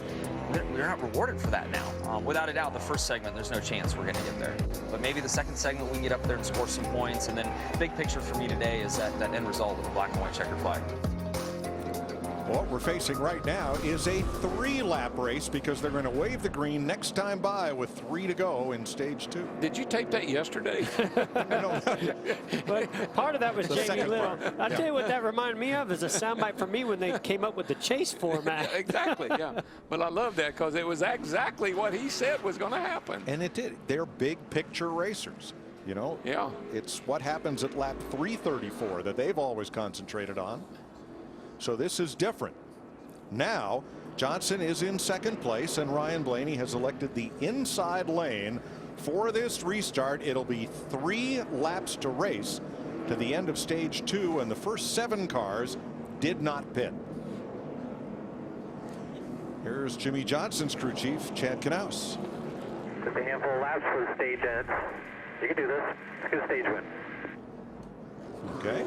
I'm anxious to see how these cars react now on older tires. They're picking up rubber on the racetrack. I would imagine 1 and 2 are going to be pretty dicey here. Yeah, well, the restart might be, Jeff. You know, it's easy to spin tires when you're on hot tires with a little buildup on them. We'll see how that works out, too. On worn tires, Blaney, Johnson, McMurray, Elliott, Larson, Kurt Busch, Kasey Kahne. Here we go.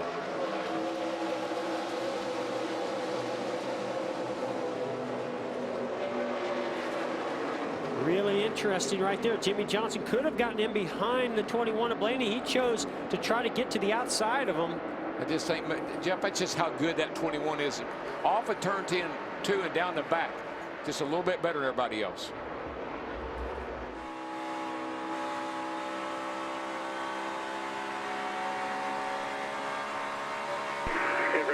go.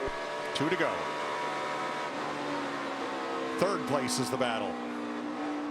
Yeah, Chase Elliott started in that outside lane. Kyle Larson and Jamie McMurray were able to get to his quarter panel and get to the inside of him. Boy, Ryan Blaney, so impressive, the speed of that car, that takeoff speed, how it holds on. What a great day he's having. They got the whole package today, buddy. It's good on the short run, the long run, and here he comes. He's not racing any slouches. Jimmy Johnson here, Truex Jr. earlier. Yeah, Johnson got 80 wins, 7 championships. Blaney got 0 wins and no championships. And he's out front pulling away as they battle for the last point. Kyle Busch in 10th, Truex 11th. That will change there.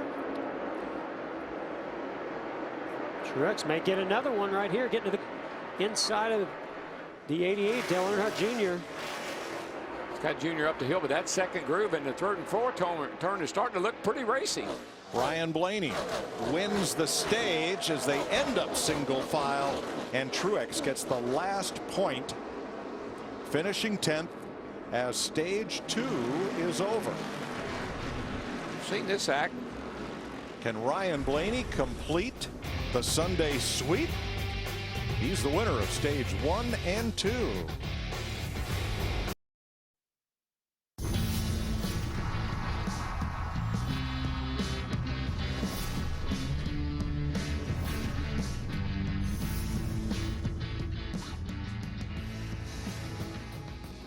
I think the new format is going to be good for our team.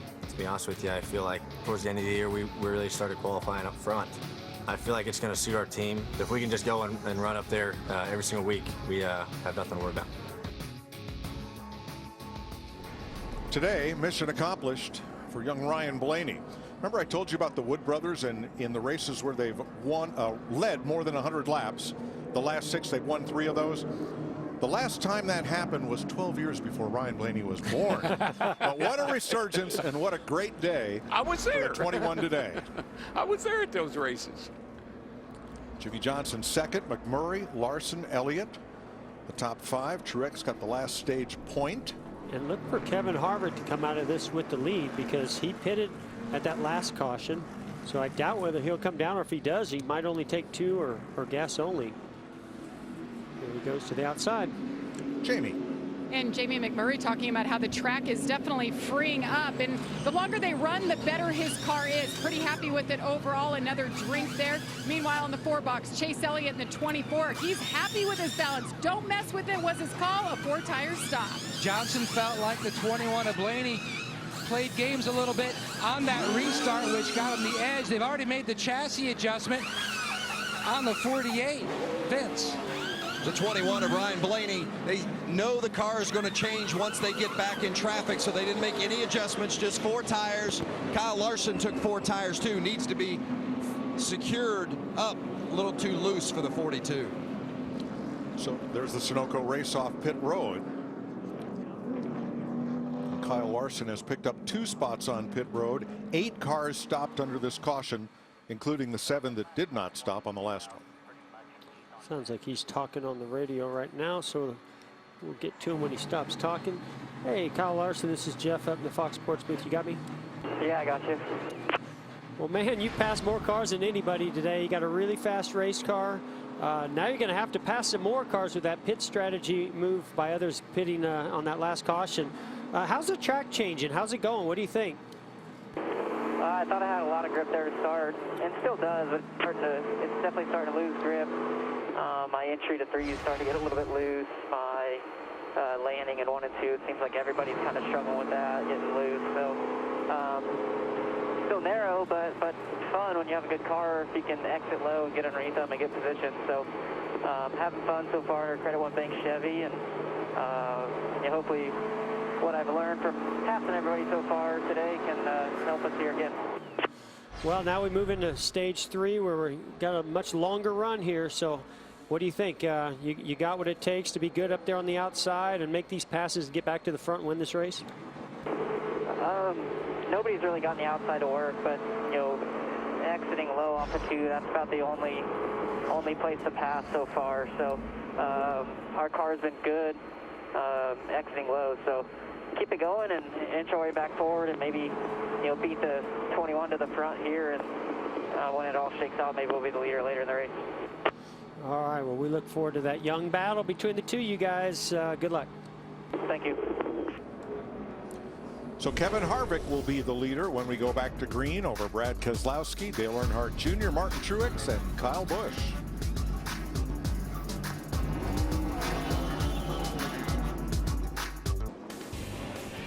Well, on the stage-ending caution, the first 19 drivers did not pit. That means Ryan Blaney will line up 20th for this restart. Let's go to Jamie Little at the eBay Motors pit box. Well, we've been talking about Chris Buescher today. What a day it has been for him and his team. They started off, we talked about the issues where he spun into his pit box and his jackman got hit. Well, his jackman got checked and released. Well, RCR came to the rescue. They said, we'll bring in our backup jackman. They put him over the wall. They were flawless on that next stop. They gained 7 positions. But then his front carrier gets pegged in the face by a lug nut, and he's showing it off to our cameras. They are tough as nails. They're doing a good job today, hanging top 10, top 15 at times. So Chris Buescher definitely trying to bring home their best finish of the year, the Texas local. Mike?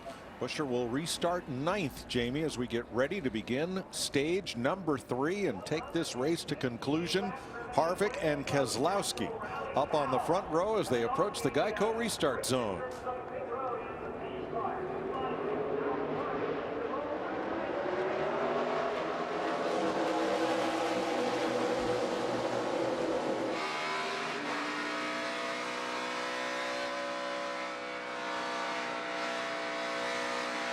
You can hear Harvick playing with the throttle.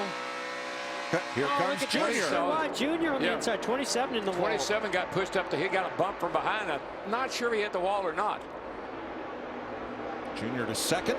And the two, Keselowski, fight back on the outside. You can run the outside in 3 and 4, but can he get by him? Yeah, it looks like he might clear him. You carry so much momentum off of 3 and 4 down here that you really have a chance to get in front of a guy if you got all that speed. Boy, that was so cool to be on board with Harvick, listening to him play with the throttle and the grip just coming and going off of turn 2. Paul Menard has come to pit road as we stay green.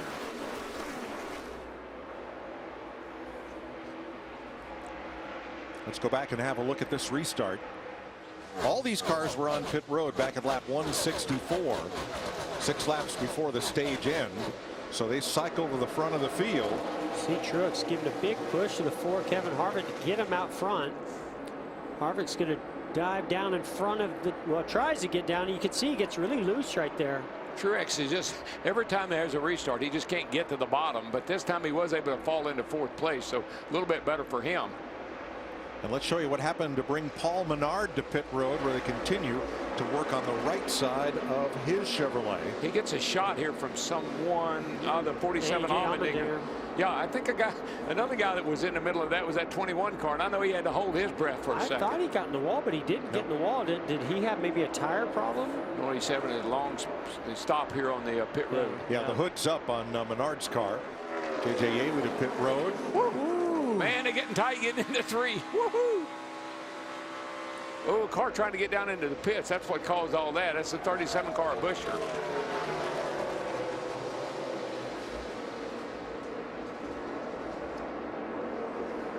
Menard has an electrical issue, so he's still on pit road. And Chris Buescher, who was 11th, is getting 4 tires.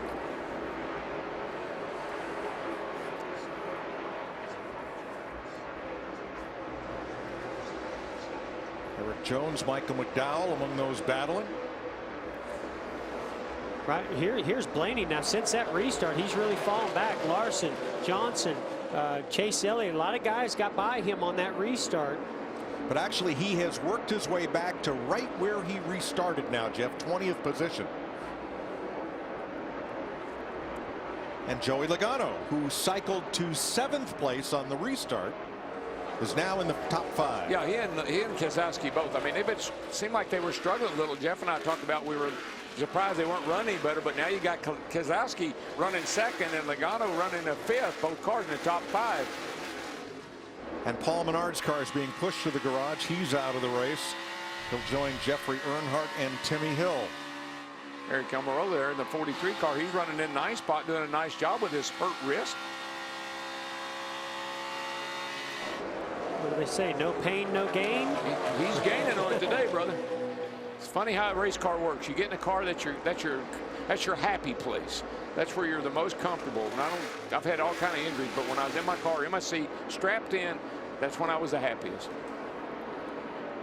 Jimmie Johnson closing up on the tail of Ty Dillon. Yeah, I think that 48 car, he's got some speed. He gets through traffic a lot better than Blaney. Blaney restarted behind him, and Jimmie has gone off and left Blaney. Jimmie is the third car with fresh tires. Kyle Larson is 12th, Chase Elliott 13th, and Jimmie Johnson 15th. Now, one thing that has not changed here all weekend is that stiff wind that's blowing straight from turn 2 to turn 3. Here's Keselowski's spotter. Very, very gusty right now relative to the race so far. Increase in gustiness. Yeah, it's great information. Nobody knows the wind better than being up on top of the roof and feeling it as a spotter. You know what? Nobody knows the wind better than an airplane pilot, Roger. And that's Joey Meyer's other job besides spotter. Well, that back straightaway, it's not that long. It's only 1,330 feet. So you're not going straight very long, but you're going to feel the effects of that wind. And the biggest thing you want to know as a driver, has the wind increased? Has it changed direction? Gusty wind, there's not much you can do about that. You can't predict when it's going to come. You just have to hope for the best. But if it changes in any way that's going to really affect the car on a consistent basis, that's great information. Yeah, as I watched the flags yet, they have consistently been standing straight out. I don't see them laying down and standing up. They're constantly straight out. 11th place here. And on the right, watch Jimmie Johnson. You can see him using that white line. Whoa, Ty Dillon gets really loose trying to stay in front of Jimmie Johnson. Jimmie really hooked that white line and the paint down that separates the track from the apron. Was able to get a good run right up to his rear bumper and maybe assist with that looseness. I just like the way that 48 looks coming through the traffic. He catches them and passes them, doesn't linger or mess around long. 5th place battle here among the drivers who did not take tires on that caution flag. The top 6, including Logano, staying up toward the front. Vince? Well, you see that Logano scored some points in stage 1, did not score in stage 2. They've been having a problem finding the sweet spot in the balance of this 22 car. They've been loose, they've been tight, they've been loose at one end, tight at the other. Just haven't quite found it yet today. But there's no question the 22 has speed. If they can find the balance to go with it, they're going to move up from that 6th spot.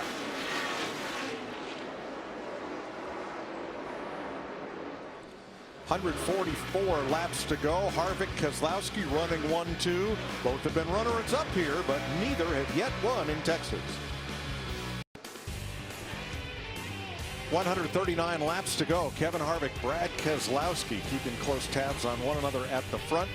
Dale Earnhardt Jr., Martin Truex, Clint Bowyer are the top 5. For our Liberty Mutual Insurance spotter coverage, we're going back to the last restart and listen to Joey Meyer help Brad Keselowski worry less. Green, green, green. Say 78's pushing. 78's pushing your right. 2 back to the 88. Still outside. 478. 78's outside. You're moving on to 78.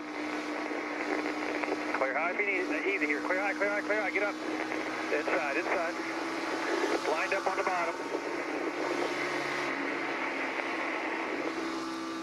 Traffic control from Joey Meyer for Brad Keselowski, currently 2nd. Here's the view from the spotter's perch at Texas from our Liberty Mutual spotter coverage.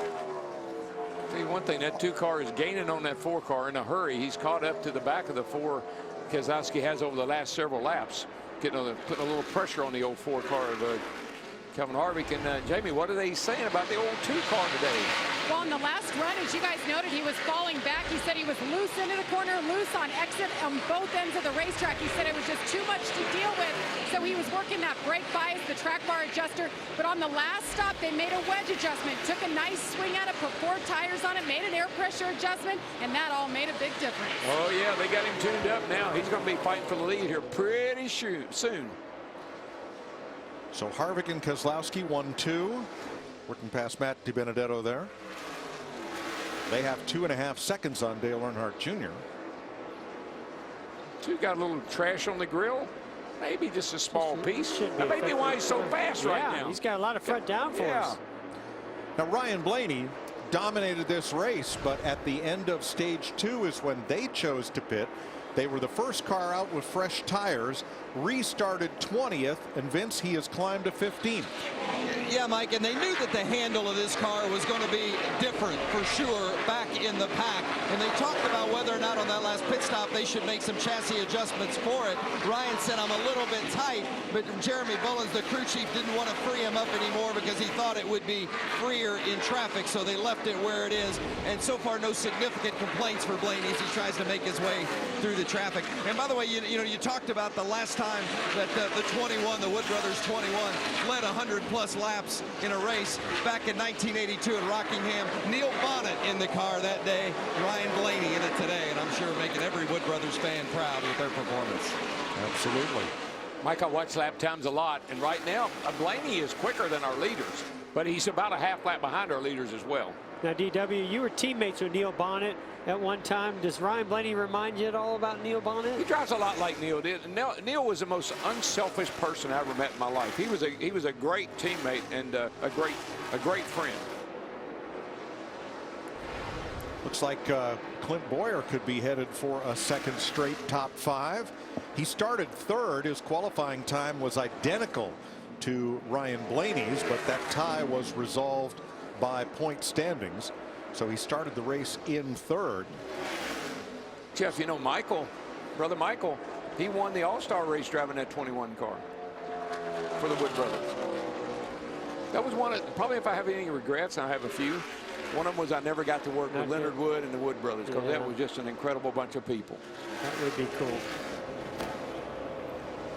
My favorite memory from that night, Darrell, was driving for the Wood Brothers. They gave me the keys to their family car, and I drove it to Victory Lane. It meant a lot to me to accomplish that for them. And then Big Brother and Dale Earnhardt both took time out to come to Victory Lane and give me a big hug. It was my first big win, and what a special memory I have getting the 21 car to Victory Lane for those guys. I'll never forget, Michael, I'm going down the back to race Owen, and I asked Hammond, I said, who won the race? He said the 21 car, and I didn't think anything about it for a second. Then I said, the 21 car? That's my brother. Well, Glenn Wood, who's now 91 and was at Martinsville last week, he started racing before NASCAR was born. And this little family race team, originally out of Stewart, Virginia, and for many decades made up of family members and close friends from town. They are NASCAR's family race team. Great to see them, thanks to Ford Motor Company, still able to compete every week here. So here's 7th, 8th, and 9th. Kyle Busch, Kyle Larson, Ricky Stenhouse. Stenhouse continues to hang tough, been in the top 10 all day long. And I know we talk about Ryan Blaney starting in 20th on that restart, but Kyle Larson started behind him, and he's already all the way up to 9th. And I mean, that he is still moving forward. I think they made some good adjustments on that car. He started getting too loose. They made an adjustment, and he's coming back. Yeah, the biggest gainers, Jeff. Kyle Larson, 21st to 8th. Chase Elliott, 23rd to 10th. Jimmy Johnson, 22nd to 11th. Mike, you know what I think that Ryan Blaney is saying right now? I'm going to be real cautious. I ain't going to screw this deal up because he's still got a very fast car.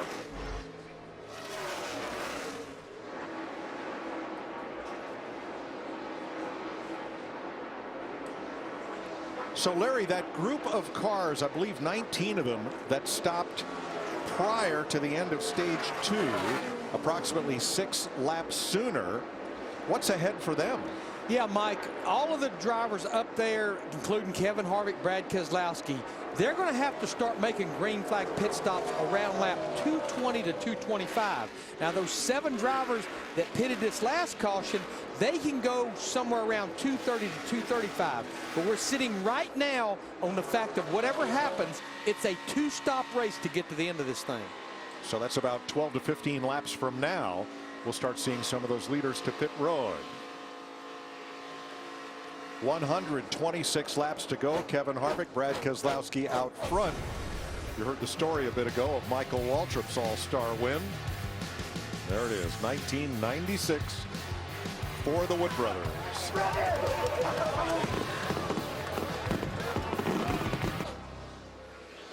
120 laps to go. Pole sitter Kevin Harvick is your leader. Dale Earnhardt Jr., Martin Truex, Brad Keselowski, and Clint Bowyer, your top 5. Let's look at today's Credit One Bank ones to watch. Jeff. Well, I'm going with Kyle Larson. He's been able to just slice through traffic. He's got a very fast race car. They got a little bit behind on their adjustments when the track started to change. Now he's coming back, and he's coming to the front. I think he might get the win. Jeff, our pole sitter Kevin Harvick still looking for his first top 5 of 2017. Earlier, before that stage ended, Rodney Childers not worried about stage points. The big picture, winning this race. My man won here in 2000. There are horses for courses. That guy loves this racetrack. That 88 is going to win today. Darrell, that's not true. Chase Elliott is going to win today. He got his first career Xfinity race win here in 2014. Last year, top 5 in both races. I agree. Horses for courses. We're from Kentucky. We know that's true. Chase Elliott gets the win today. Well, I don't know if Clint Bowyer will win, but he is coming off a top 5 and a top 10. And no matter, his post-race comments are going to be entertaining. Martin Truex has passed Dale Earnhardt Jr., repassed him that is, to go back into second place. Here's a look at it. Did nobody pick Martin Truex Jr.? He's got a pretty fast race car. Well, Jr. had taken that spot about 3 laps before. And then Truex blasted past him once again to stay right within sight of our race leader. I think Truex is wanting to take the lead. I think that's what he wants.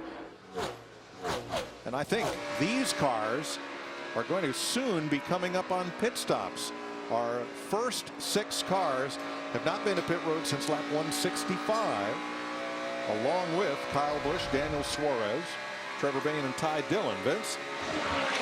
The 4 car, the leader, Kevin Harvick, probably looking at a pit stop at about 10 to 12 more laps. And when he does come to pit road, he wants grip. He said, the longer I run, the more grip I need. Losing grip as he go. Now there's a little bit of activity here in the box. Looks like maybe they're going to come sooner. Martin Truex is in. Matt. And Truex making his way to his pit box. His car much better this run. Likes this set of tires more than that set of tires when you saw him fall all the way back to 13. Slight air pressure change on the 78 for this run. Great stop by these over-the-wall guys. Clean it grill, and he's away. Matt Kenseth is in, and here comes, is that Harvick and Dale Jr. Yeah, Harvick could not afford to stay out there any longer because when Truex gets out there on those fresh tires, he's going to be a little bit faster on this first lap or 2. Boyer's in as well, and Kurt Busch all coming to pit road. This will fall right back into the laps of the guys that pitted when the stage ended a while ago. The 48, the 21, and those guys will be it'll be leading here shortly. Matt. Best run, Clint Bowyer says this car has had all day. Just needs to be a little bit better on the longer run on this 14 chassis adjustment. Vince? The 4 car of Kevin Harvick, 4 tires and air pressure, trying to give him a little more grip on the longer run. 88 of Dale Earnhardt Jr. took 4 and a chassis adjustment as well. Almirola is in, so is Hamlin, Kane, Newman, Ty Dillon, Jamie. Those front runners coming in caught a lot of these teams by surprise at 24. Chase Elliott, you see the chassis adjustment there. He's good by himself, but in traffic need a little bit of help. Jamie McMurray just too free to start, wants to be better on that short run. A 4-tire stop once again for McMurray. Kyle Busch gets 4 tires. Eric Jones in, Allmendinger 21 in. Kyle Larson and Ryan Blaney to pit road. So that accelerates the green flag stop cycle for everyone who pitted at the end of stage 2. Yeah, they had to come. Vince. The 42 of Kyle Larson still loose on entry. That's been his complaint the second half of the race. 4 tires and air pressure adjustment for the 42 of Larson. No changes on the 21 of Ryan Blaney, even though the car is handling a little different. They believe it's because he's in traffic. They know the car is good. He showed it earlier in the race. No changes this 4 times. So this is the first time that Brad Keselowski has led today. Ricky Stenhouse is in. Matt. Solid day by Ricky Stenhouse in that 17. Just trying to fight that balance issue. The track, a number of drivers saying, continuing to change a little bit. And you guys documented earlier just about the wind changing direction and picking up. That certainly affects the car, Jamie. And Brad Keselowski never won here at Texas. Hopes to change that today. The team going to work a 4-tire stop.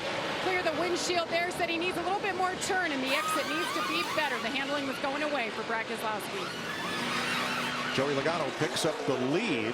We neglected to mention Paul Menard back in the race. They replaced a battery cable on his car. He lost a bunch of laps, but is back out there. And Jimmy Johnson coming in this time, surrendering second place.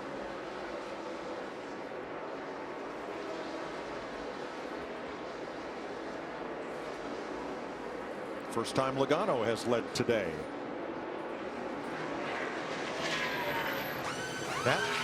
And Jimmy Johnson looking to Texas to actually reset his season. Hasn't led a lap in 3 races. You can see they've already made that chassis adjustment. The car very close here on the 48. Good stop. So that leaves Joey Logano, who's not pitted since lap 165, out on the racetrack. As we cycle through pit stops, David Ragan in.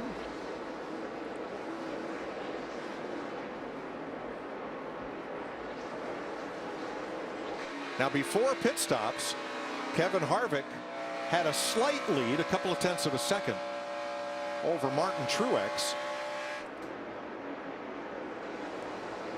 And that will be reversed once we complete this cycle. Yeah, and it goes back to the, yeah, there's some things that happen on pit road, but also that lap on track, that one lap that Truex got out there ahead of Harvick. He had about a half a second more speed, or a couple tenths more speed, but he had about a second more speed for one lap, and that got him ahead of Harvick. I tell you what, I watched those pit stops. That 21 bunch, that Wood Brothers bunch, they nailed that pit stop under green. He went into pits behind Jimmy Johnson. He came out of the pits in front of Jimmy Johnson. Great stop by the 21 crowd. So here comes Logano. This will complete the pit stop cycle. And Martin Truex's outlap 1.8 seconds faster than Harvick's outlap leaving the pits. That was the difference. Yeah, so the one lap he was out there on fresher tires while Harvick took one extra lap, and then the outlap was even faster by Truex. That's what turned the lead around. Vince? Joey Logano won this race in 2014. Top 5 both races last year. He has been solid again today, but he says it's a fair amount tighter this run, so they're going to make a chassis adjustment, try to give him a little freed up, and 4 tires. So that pit stop sequence began at lap 219 and lasted to 228. So still a bit of variance here between the leaders as far as the length of this next green flag run. Martin Truex Jr. now your leader in Texas.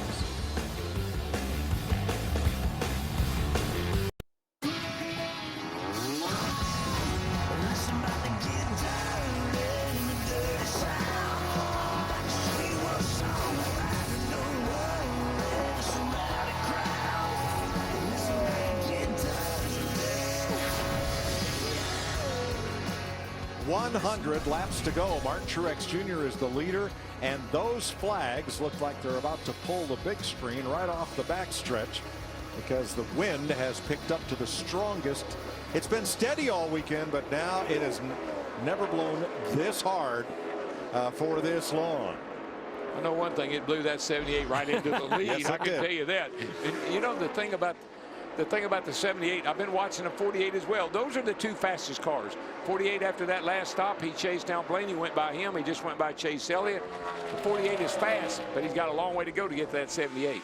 Yeah, the biggest thing that Martin Truex Jr. does not want to see is a caution. Not only will it close up that gap, but we've seen his car takes a little while to take off on those restarts when you're double file. And you know, it takes such a smart crew chief and a savvy driver. We knew this track would change. It has to. It's a new surface. You race on it, you run on it, it's going to change. The guys that can anticipate what it was going to do are the guys that are going to end up at the front here at the end of the day. Let's have a look at our Toyota top performers. Martin Truex Jr., your race leader. Kyle Busch, the best of the Joe Gibbs cars, which still looking for their first win of the year. And Daniel Suarez, the rookie.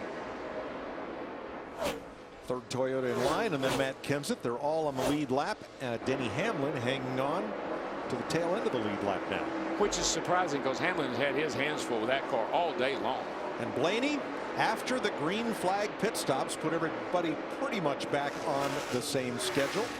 Now emerges in 9th place after that pass of Kyle Busch. And Keselowski, you know, he stayed out a little bit longer than some of our leaders. And I saw he was losing about a second a lap to those that were on fresh tires. So we'll see how this cycles out and plays out for him in the long run as we get to the end of this race. They might have a plan that we don't know about. You never know with Paul Wolfe. Paul Wolfe and he are contrarians. They're going to do something a little different than everybody else. We're watching our practice shows on FS1. We had a discussion about not just the youth movement in NASCAR, but where is the sweet spot in a driver's development from rookie to veteran. And here's a look at what we came up with. Drivers in their 30s have won 5 of the 6 races this year, have roughly half the top 10s, roughly half the top 5s, but the lion's share of the victories. Right now, 2 drivers in their 40s in the top 3. Long race, 500 miles, takes patience. And I love what Harvick says. You got to kind of take care of your stuff. I know you got a long way to go. Young Guns looking for their first win. You don't want to empty the bucket before you get to the end. I got to give a lot of credit Texas Motor Speedway. I mean, typically a repave, you know, we see single file racing right around the bottom. We've not seen that today. We've seen all kinds of actions. We see Jimmy Johnson closing up on the back end of Kyle Larson. That shows you how strong Jimmy Johnson's race car is right now. If he can pass Larson, boy, that's a lot of strength. But this racetrack's been very, you know, a couple different grooves. We've seen cars jumping sideways, cars good at the beginning of a run, the end of a run. We've seen passing. We've seen a lot of action. I'm loving this. To prepare the track, they used that tire monster and worked rubber into the track in the bottom groove. That left the drivers hesitant to work their way up the racetrack and work in a second groove. So after yesterday's Xfinity race, Texas Motor Speedway yesterday put driving schools out there in the upper groove. They took their tire monster and the tire dragon from Kentucky. That's what this looks like, abrading those tires and getting rubber into the racetrack in the upper groove to get rubber into the track. You notice the tires spin backwards. The tires turn backwards. That's how they put the rubber into the track. Get that heat and friction and load that tire. And that is the exact same tire compound that these drivers are on today. I think for the second weekend, I think the best tire I've ever seen in Martinsville was last week. And you got to run. They did not run a tire test here. They took the Kentucky data. This is a Kentucky tire, and said that's what we need for Texas. How in the world would they know that? Just years of experience. Denny Hamlin going a lap down. Well, they did a great job preparing the surface. We've got an exciting race with 90 laps to go, and Martin Truex in the lead. From Texas Motor Speedway, NASCAR on Fox Live, and a quick eBay Motors race break just to kind of get you caught up to date with 79 laps to go. We've only had 5 leaders today with Michael Waltrip, Chris Myers, Martin Truex Jr. in command now, the only Toyota who's led. And Michael, coming in the previous 30 races, no driver had more wins than this man. 5 victories. And leads laps, lots of laps. The car is fast today, but you can see, Chris, even leading the race, he's bobbling around. That wind is playing havoc with these cars, especially off turn 4. Kevin Harvick currently running second. The pole sitter has led the second most laps. He's also turned the fastest lap today, just over 190 miles per hour. He's been an interesting guy to follow today. His car hasn't been handling like I think he expected it to, but he and his crew chief Rodney Childers worked really hard together, and he's in a position to win this race. Well, we know about Jimmy Johnson in qualifying, and then of course he had the fast time in practice to finish up. His quote was, I think we used up all our luck at Homestead last year, and no top 5 finishes, obviously no wins this year, but he's in position here. He's been hanging around, crafty enough, and 6 wins in the bag already in Texas. Yeah, and he's fixing to take over the 5th position, moving past Clint Boyer. That car is on a rail, Chris. The lap times for Jimmy Johnson lately have been faster than everybody. Look, he gets in a bit of a bind there. The car washes up the hill 3 wide, but he marches off turn 2 with that 5th position. Yeah, and Kyle Larson right there with him, already 1 win this season after a number of second-place finishes. Came from the back twice, so we know this is a good car, but this track will change. It'll continue to change all day long.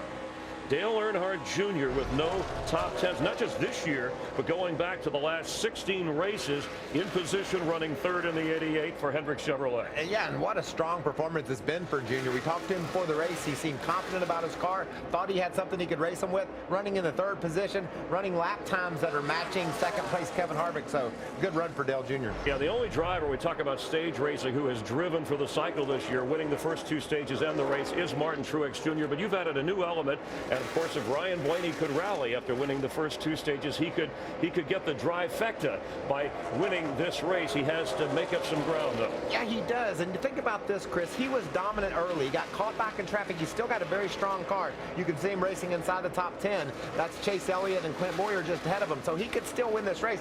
Think about this. I talk about the track changing. Blaney was strong early. A couple of years ago, Brett Keselowski led 312 laps in this race, only to be passed by Jimmy Johnson with 6 to go. That tells you all the way to the checkered, these crew chiefs will have to be making adjustments in order to be right at the end. Yeah, the leader of the most laps, not necessarily a sign that you're going to win the race, but under 79 to go, side by side. You won't miss a thing. We are live, NASCAR on Fox here in Texas. That was your eBay Motors race break.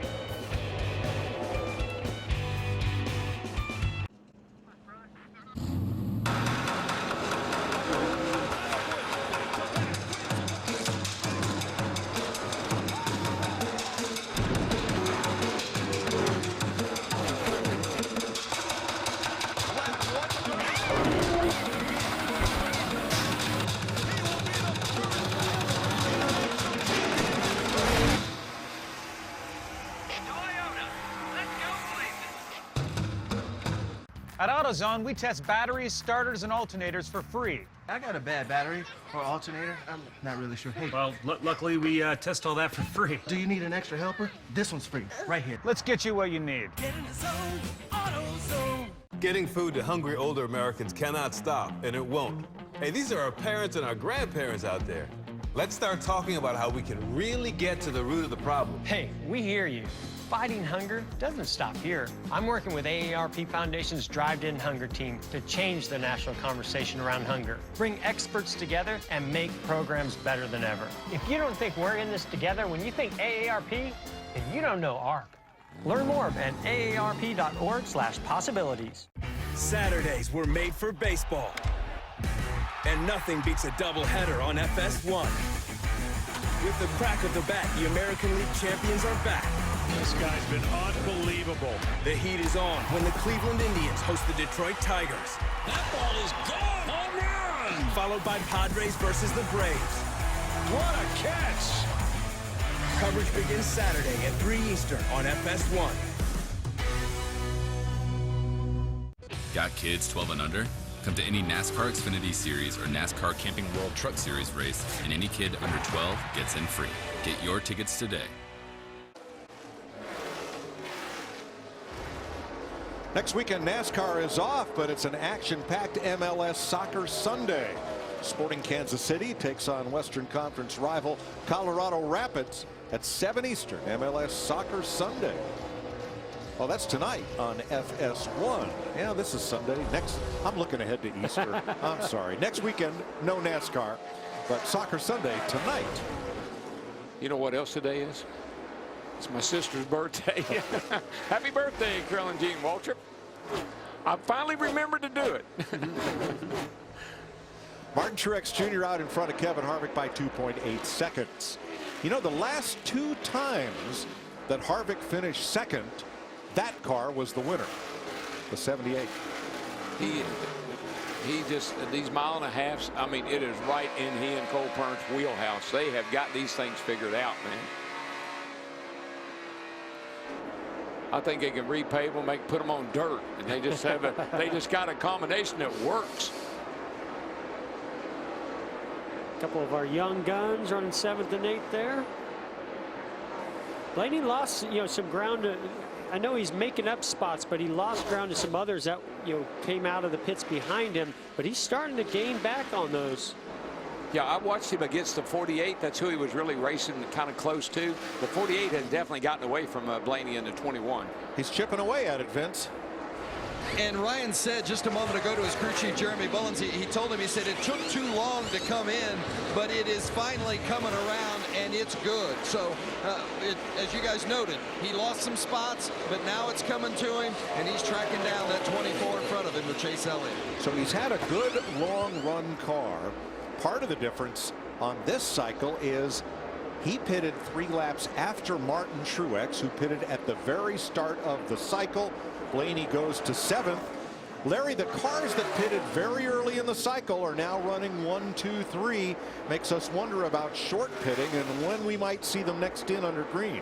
Yeah, Mike, I've been running some numbers here. For everybody, it's a one-stop race. But when you look at Truex and Harvick and Dale Earnhardt Jr., a lot of drivers like that, they pitted there around lap 220, which means they can go to about lap 280, which up here, that would be 54 laps to go.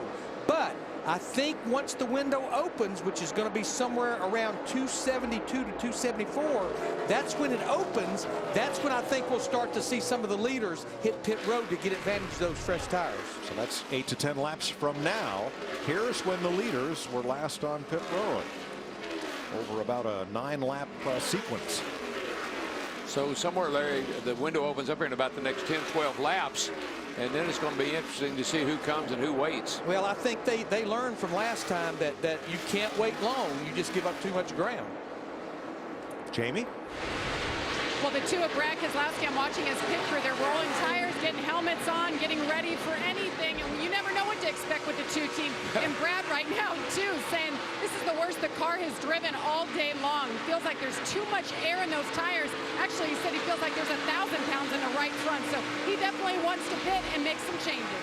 Let's remember his crew chief, Paul Wolfe, is here because they have appealed the suspension. He served 1-week suspension. And then looking at Martinsville and Texas, both tracks in the playoffs. They had a 10-day window to appeal. They got their appeal in time. So that suspension is stayed until the appeal is heard next week, allowing Paul to be in victory lane at Martinsville and on the pit box today. Quite brilliant. Yeah, regardless of how that appeal turns out, I agree. It's a pretty brilliant move because they won the race last week, and this is a racetrack that's going to be in the playoffs later in the year. That is very important for them to be here learning valuable information. 43 of Almirola on pit road. He is 1 lap down, and per Larry's numbers, this would be about 4 to 5 laps early to go the distance. Got a little early, looks like. I just wonder how much his hurt wrist is affecting his performance latter stages of this race. That's a real painful injury to try to drive one of these cars 500 miles around here as fast as we're going.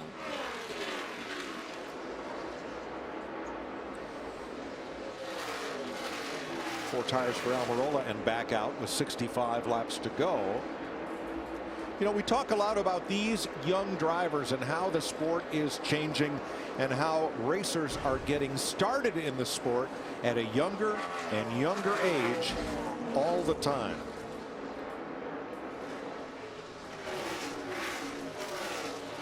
The reason I drive a race car is number one, I grew up always, liking cars as a kid and wanted to be involved with them, didn't know how. But once I got my first race, I just knew it was something I wanted to do for a long time. I think growing up and racing my whole life, being around it from the time I was born, every weekend was built around what happened at the racetrack that weekend, whether it was my dad or my grandfather. No secret of my dad's success, and I'll be the first one to tell you I've been very lucky with the opportunities I've had over the years and just growing up around the racetrack. I love the competitiveness. Not only that, it's family. It's what I know. Ever since I could remember, I was at one with my dad. A pretty neat thing to be brought up kind of in the garage area, and you learn it at a young age, and then you kind of learn more about the outsides and how much actually goes into, actual racetracks and cars. It was just a lot of fun right off the bat, and that fun hasn't faded away one bit. It's definitely shaped me to be who I am in the way that I have a lot of respect for the history of this sport. It was a lot of fun, so I wouldn't have it any other way. I think it's good to see new faces as time goes. I think the excitement and some of the different styles of racing that these guys are going to bring in, I think is going to be good for the sport and fun to watch. So many of these young drivers grew up in the sport. Well, pit stops have begun at lap 272 with 62 to go. Vince. Dale Earnhardt Jr. said he was a little tight in 3 and 4 at the beginning of that run. Right side tires here now going over there to the left side. It's going to be a 4-tire change for the 88, Matt. And Clint Bowyer in the 14 just way too free on entry, and that was one way why the 21 could take the air off and take that position. Meanwhile, Martin Truex Jr. in looking for his second win this year. Right side's going on. His car is so tough on the long haul. Chris Taylor, issues on the left side. They had to wait on the jack. Chris Taylor was just sitting there waiting to hit those lugs. Vince. The 4 of Kevin Harvick is in. Harvick has said the car held on longer that time, but he still needs a little bit more grip. Slight adjustment to the 4. Jamie.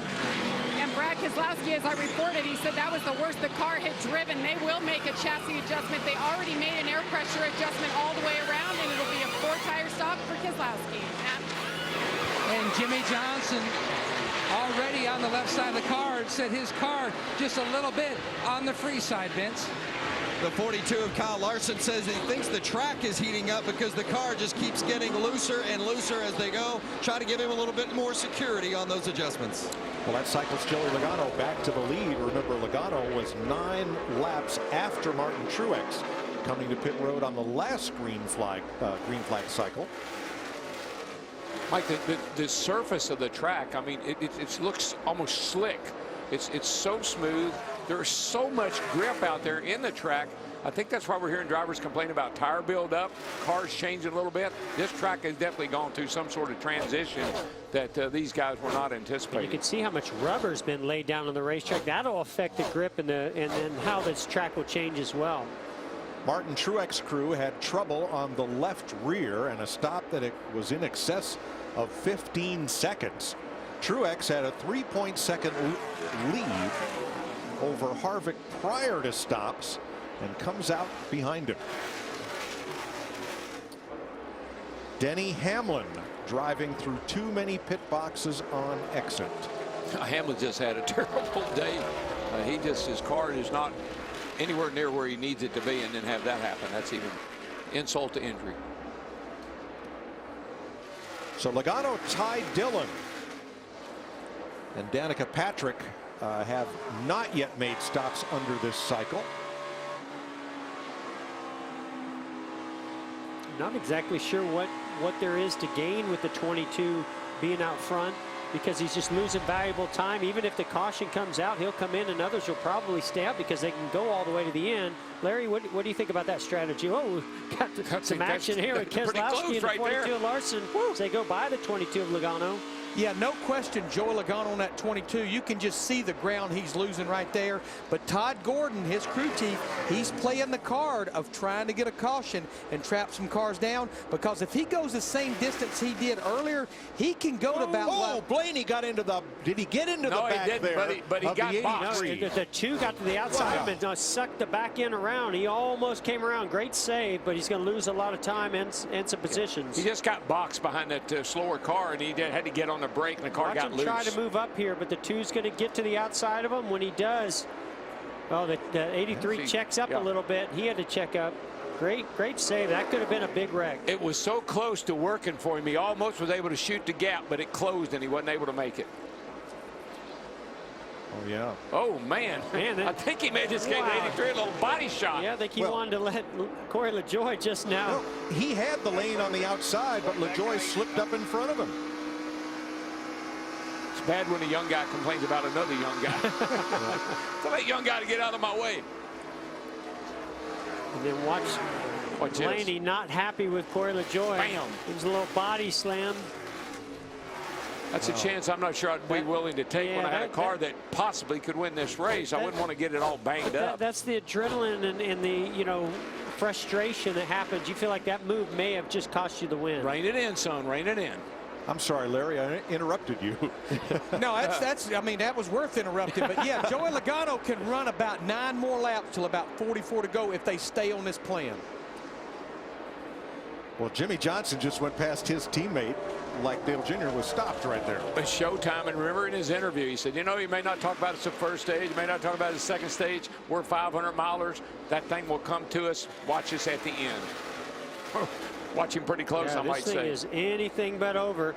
Jimmy Johnson's starting to smell blood in the water. Oh, baby, he's on the gas. And you know, it's been a tough start to this season for him. You know he wants this bad. He wants to take all those naysayers that are doubting him and this team and saying, don't count us out yet. Look, he's supposed to win Martinsville. He's really good at Martinsville. He didn't win Martinsville. He comes into this race. He's supposed to win this race. You got to perform at tracks where they're your tracks, where they're in your wheelhouse. You got to get it done on a day like today. Joey Logano and team hoping for a caution before he has to make his pit stop. We'll keep it right here with 51 laps to go. I was made in the shadows of greatness, shaped by the hands of legacy, forged in the fires of racing. I've been challenged, tested, and proven. Whether it's on that track or off, the truth is, what you're made of is what you're made to do. The following ad is being condensed for your viewing convenience. So I just switched to Geico. What took you so long? I know, I saved a ton of money on car insurance. That's what I'm talking about. Geico also gives you 24/7 access to licensed agents. Booyah! Good game, you really crushed it. No, son. Geico crushed it.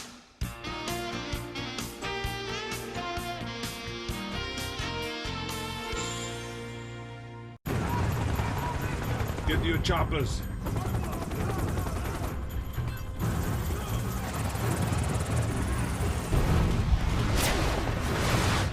Sir, target now in sight. Target now out of sight. Call the doctor. Looks like you have missile poisoning. Mobile Strike. Download and play now. Free from the App Store. Get closer to the action like never before with NASCAR Race Hub on FS1. At the track. Looks like Superman won. In the shop. Catching up with Joey Logano. On the headsets and behind the scenes. Every night, the place to be.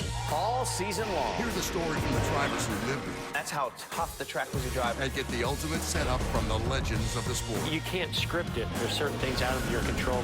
NASCAR Race Hub. Weeknights at 6 Eastern on FS1.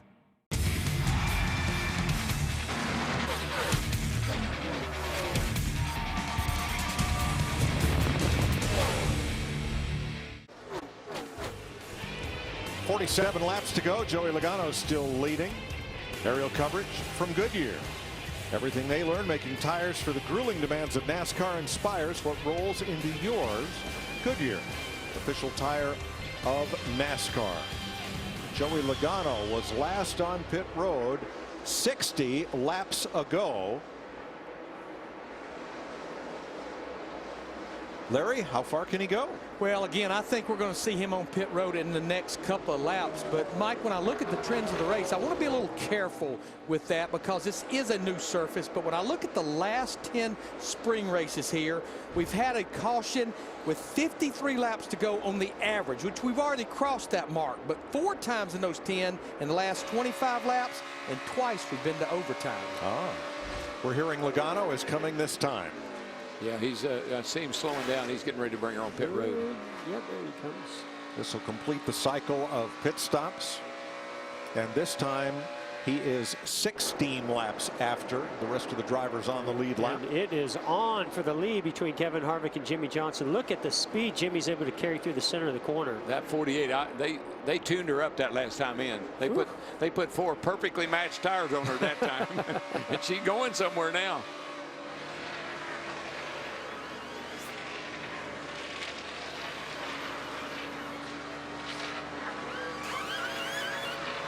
So Logano gets 4 tires, but will fall to the tail end of the lead lap as Harvick, the new leader, tries to hold off Jimmy Johnson. Martin Truex 1 second back, Dale Earnhardt Jr. 2. Mike, look, there's 43 laps to go. But this is the race. Right now, if you're Kevin Harvick, you got to hold off that 48. You got to make a statement right here if you're going to win this race. And also, you've got the 78 of Martin Truex Jr. His car gets better as the run goes on, so he doesn't want to let Jimmie Johnson get up there, get by Harvick, and get away from him. Trouble for Kasey Kahne. He went way up high coming out of turn 2, dropped down to the apron, and he's headed for pit road. It looked like his troubles started back on the front stretch. Yeah, I don't see any tires all look up, so I don't think it's a tire issue. A little bit of smoke somewhere. Did he brush? Whoa. Yeah. Yeah, she got loose. Maybe it does have a tire down. That's what that looked like. So Kahne makes it safely to pit road with 42 laps to go.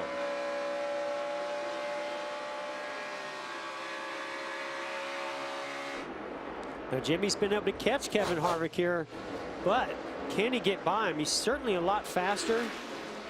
Closing in on him is one thing, but actually being able to get a big enough run and get the momentum to pass him is going to be a little bit different. He's going to have to search around here a little bit. Yeah, well, the thing that the 78 Martin Truex is hoping that they race each other long enough that he can catch up, because he's catching pretty quick.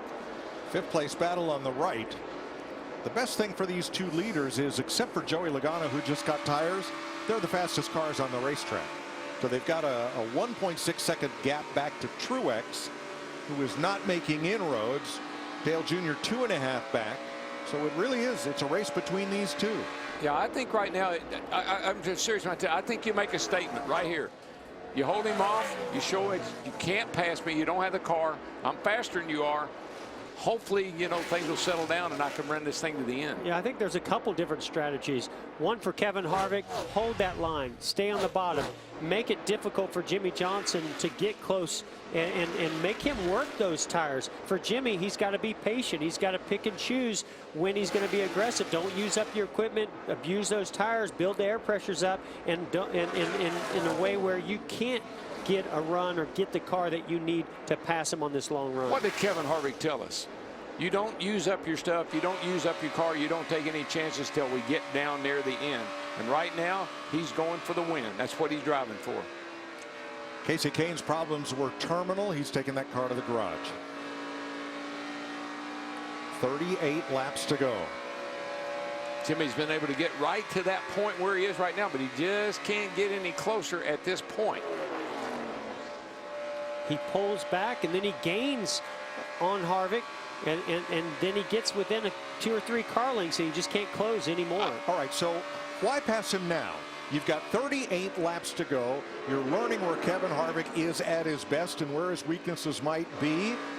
Do you want to pass him and go on and try to drive away, or do you want to sit here and play cat and mouse? Well, Harvick's a lot better off turn 2. That's where he gaps the 48.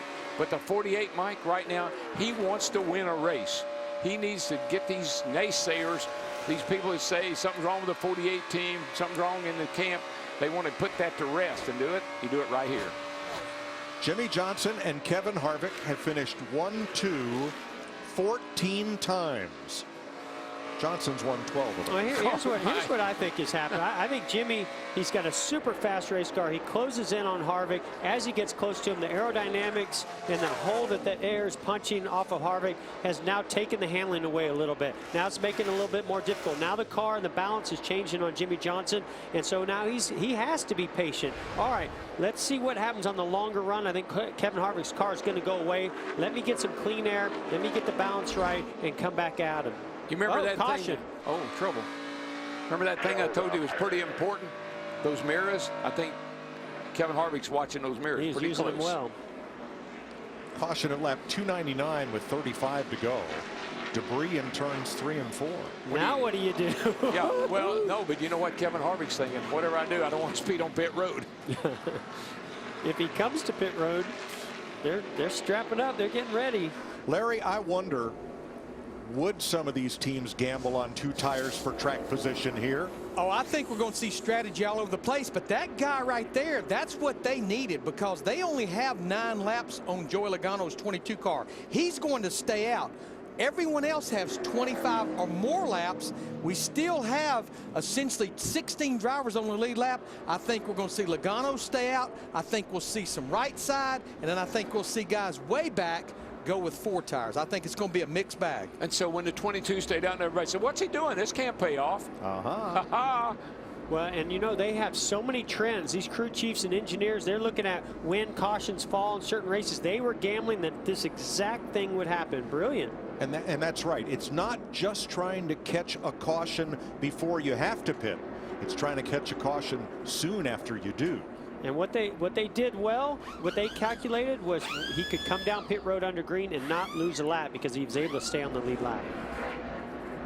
Now the question is that car fast enough to stay up front? Yeah, against these others if they come and take 2 or 4 tires. Probably not if some of these leaders get 4 tires. It'll be hard to do, I can tell you, because we still got 34 laps to go. They're coming. Here they come. Give me 4 Mr. Goodyears and a fast stop. Matt. Martin Truex Jr. is so tough on these intermediate racetracks. Jackman Bailey Walker had a little hiccup on the last stop, getting caught up in the hose. Not as good this run. Martin said he was chattering the tires. Meanwhile, Jimmy Johnson, don't know what to tell you. 2 or 4. My car Vince just runs so well on older tires.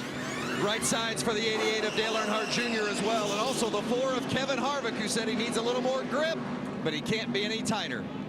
A lot of 2 tire stops, and yes, Joey Logano stayed out. What a disaster for the 21. Oh my gosh. So Logano was 15th. He's now the leader.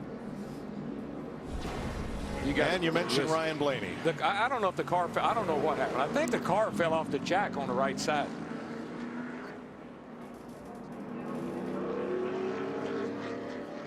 .33 laps to go. Does this change everything? Stick around.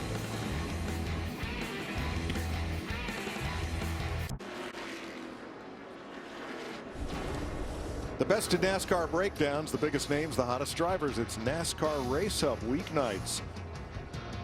Join Adam and Shannon 6 p.m. Eastern on FS1. Chad Knaus will be along this week, along with Casey Mears, Regan Smith, A.J. Allmendinger, Larry Mack, and more. Mike, that's a heck of a show. I watch them every afternoon, and I tell you, they have great information and follow up on the race. Great interviews. It's a fun show to watch. I love Radioactive. I wouldn't miss that. Radio Sweetheart? You kidding me? All right, Joey Logano did not stop. Kevin Harvick, Jimmy Johnson, Martin Truex, 2 tires apiece. Kyle Larson, Dale Jr., McMurray, Keselowski, Boyer, Elliott. And what happened to Ryan Blaney? He slid through his pits, was over the line. They had to drop the jack, back him up to complete the service. So Blaney, who's led 148 laps today, is 16th. Boy, I don't know if Logano has the car to get it done today, but you're about to see him drive the wheels off this thing. I'm going to try, I know that. 20 lead lap cars, 30 laps to go to settle it. Pretty even start there. Truex would sure like to get to the outside, but he's afraid to go any further.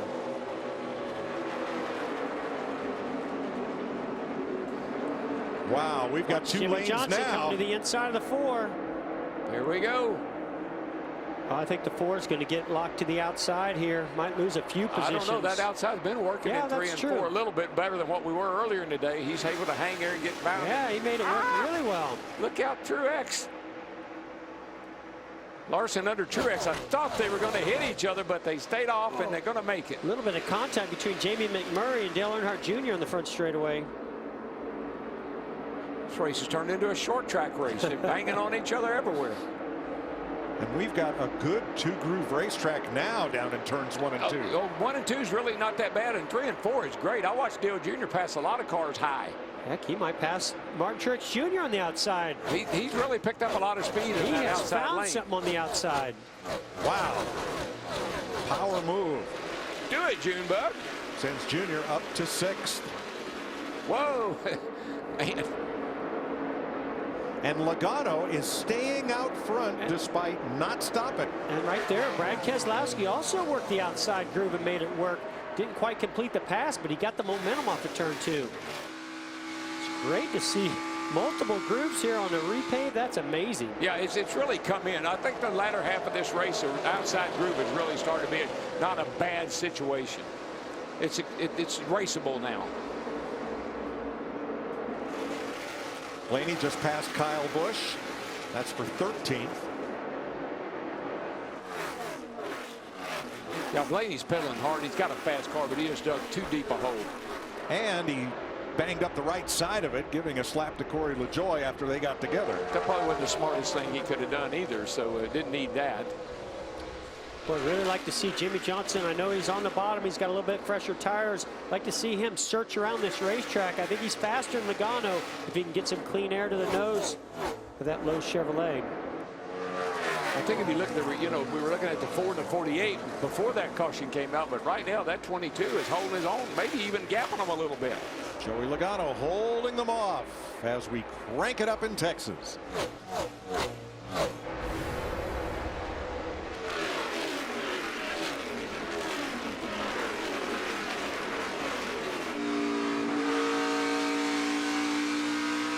One back bottom.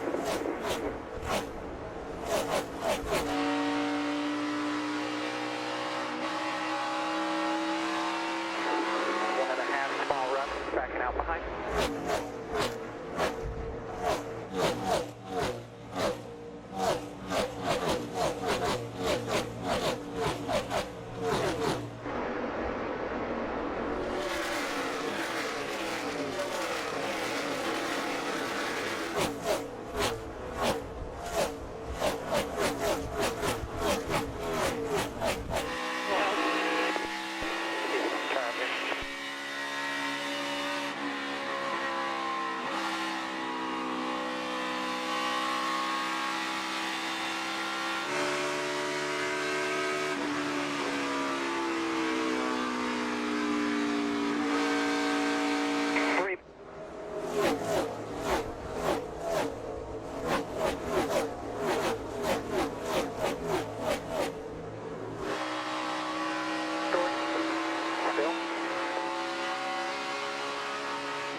Todd Gordon grew up just outside Utica, New York, and spent a lot of his weekend evenings at the Utica Rome Speedway watching Richie Evans win a lot of races.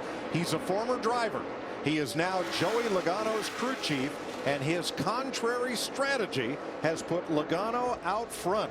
Yeah, what I've been seeing over the last several laps is Joey Logano's better in Jimmie Johnson better in 3 and 4. Joey Logano is better up off of turn 2. That's where he's able to gap the 48 just a little bit. But the last couple laps, I believe the crossover in those tires, old tires versus new tires, is starting to favor the 48. What do you think, Vince? Well, and as you guys talked about, Todd Gordon made the call, and it's definitely a team effort with the spotter, Tab Boyd, up top telling Logano constantly where Jimmie Johnson might be running that gains a little, or where Joey happens to have a particular better corner. A moment ago, he said Johnson tried to hook the bottom, but it didn't gain him any ground. Certainly a team effort for the 22, trying to keep Joey Logano out front of the closing lap. You got to give, Joey a lot of credit. He started on the outside lane. He chose correctly there. He's doing a fantastic job holding Jimmie Johnson off, but you can see he's given enough room for Jimmy to get a little bit of a run off of turns 1 and 2. He's having a harder time holding that bottom. I just don't know if he's going to have enough to hold him off all the way to the end. Jeff, sorry, Mike, go ahead. It's the sum of all the parts. It's the pit crew. It's the driver. It's the crew chief. Here comes Jimmie Johnson. It's the spotter, and we got to change the lead right here. Johnson to the lead with 16 to go. How many wins does Jimmie Johnson have here in Texas? 6. Maybe more now. How many championships does Jimmie Johnson have? 7. How many wins does Hendrick Motorsports have this year? 0. None yet. All those things are possibly going to change. This thing stays like this, but it is anything but over, folks. We've seen cautions come late in this race and change everything. Jimmie Johnson started this race in the rear. The grid was set by the cars who qualified, then point standings, and then drivers with backup cars or unapproved tire change, in Johnson's case, started from the very back. The last driver to win from the rear is Jimmie Johnson at Homestead. Joey Logano is not giving up second place to Kevin Harvick without a fight. He's putting up a fight, I can tell you that. Fights? Joey Logano? Did someone say a fight? No, I didn't say that. And Kyle Larson is within 1 second of the lead as well. Based on what I'm seeing with that 48 car, they're all fighting for second right now. That 48 is setting sail. You can see Logano drifted up the racetrack right there. He's just having a really hard time. I think, the handling on that car is just starting to go away a little bit, especially now he's behind Jimmie Johnson. The aero is affecting that car, and he's just having a tough time keeping it right on that white line that is so important to do. Just a few more laps on the tires, I think, is probably making the biggest difference. Well, and he hasn't had the best handling car all day, so it was a great gamble, and I mean, it's gotten him into this position. No matter what, it was brilliant. I agree. Kasey Kahne back in the race. They had some rear end issues, perhaps an axle. Hey, I want to tip my hat to Todd Gordon and Joey Logano because they knew, I think your point, Jeff and DW, they didn't have a car that could win this race. If you just follow the leaders, that's what you do. So I applaud them for getting off strategy and maybe taking advantage of that caution. Well, now, it looked like the 42 got that 4 car up the hill, and he's going to maybe make a pass. What an aggressive move by Kyle Larson. Did you see how hard he sailed it into that corner to get to the rear bumper and try to loosen up Kevin Harvick? He loosened him up just enough to get by him. Yeah. This season, the best Chevrolet team has been Chip Ganassi Racing, and here is Larson in 3rd and Jamie McMurray 6th. Well, we got 12 laps to go, and this thing is far from over. That 42 got around Kevin Harvick, and now he's setting sails trying to catch the 22. 7th place. Now, I talked about searching around the racetrack. Brad Keselowski's been all over this racetrack trying to find ways by. He was just to the outside of the 78. Now he's searching the high line down here in 3 and 4. He's going to get there. That outside has really come alive the last little bit of this race. They've been able to make passes down there. And the back end of Truex's car has gone to sleep. It just won't hold the racetrack. You saw a big double bobble there in turns 3 and 4. Man, you just got to love Brad Keselowski's tenacity. The kid never gives up. I mean, he's a great race car driver. He really is. He searches, he fine tunes, he gives great information, and he fights hard on the racetrack for those positions. Oh, he's not going to give you much, I can tell you that. We got a real battle here. I tell you, the 42 and the 22, they got a little battle going here. Well, it's Penske against Ganassi. The 1 just went after the 2 for 6th place. And here is Larson going after Logano for 2nd. Boy, I know how bad the 42 wants to get by the 22 of Logano. Here's another battle further back. 6th place with McMurray and Keselowski. They keep, Keselowski can get to the inside. He showed him the outside a couple laps ago. Now McMurray's using that against him. Yeah, that outside in 3 and 4 is really, really working now. The race about over with, but it's working now.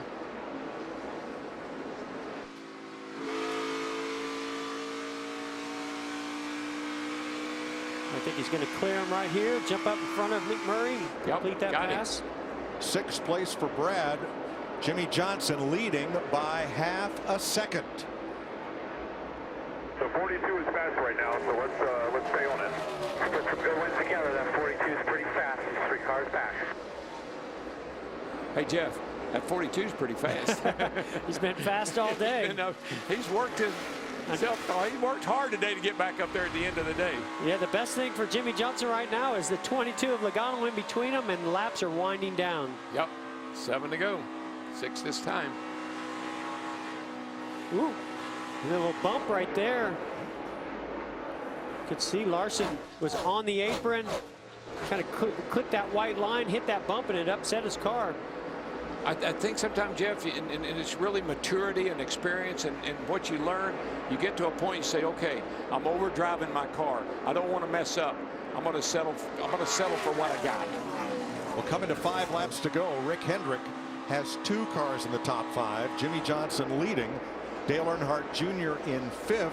Junior looking for his first top 5 finish since Pocono last June. Yeah, he likes his place. And Chase Elliott back in 9th place, so 3 in the top 10. Not a bad day. Here's the running order for Hendrick Motorsports. Casey Kane back on track after a rear axle problem. Under 5 to go. And right now, I just love this turn. I mean, Jimmy Johnson's minding the gap. He's watching that mirror, keeping an eye on that 22. He knows that he's not as good as the 22's not as good as he is. If he can keep the 42 behind him, he's in good shape. Because his right side tires are 11 laps fresher than Joey Logano's right side tires.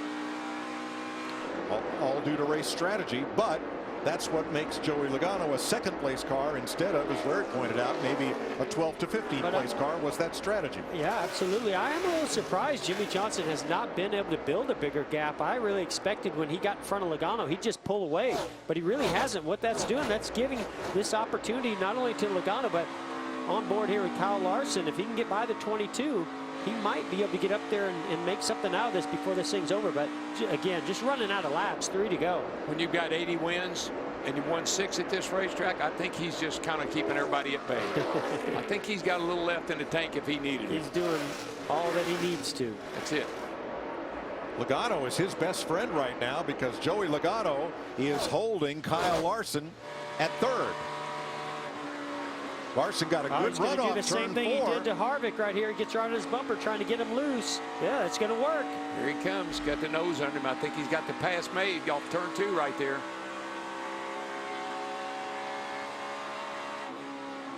The one thing Kyle Larson doesn't want to see right now is this, the white flag coming to 1 to go, sponsored by Credit One Bank. Larson is 0.8 of a second back.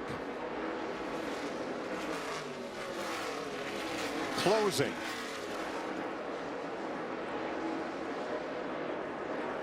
He was 1/10 faster than Johnson that last lap, but he's going to run out of time. Jimmy Johnson last in victory lane at Homestead. Jimmy Johnson low as Hendrick Motorsports and Chevrolet win in Texas.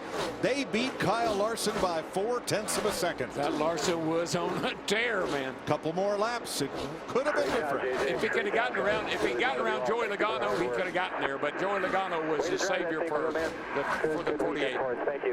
That rough start to the season on Jimmy Johnson jacking us the 48 team. No, we won't be hearing about that for a while. He has won 25% of his starts here. That is phenomenal.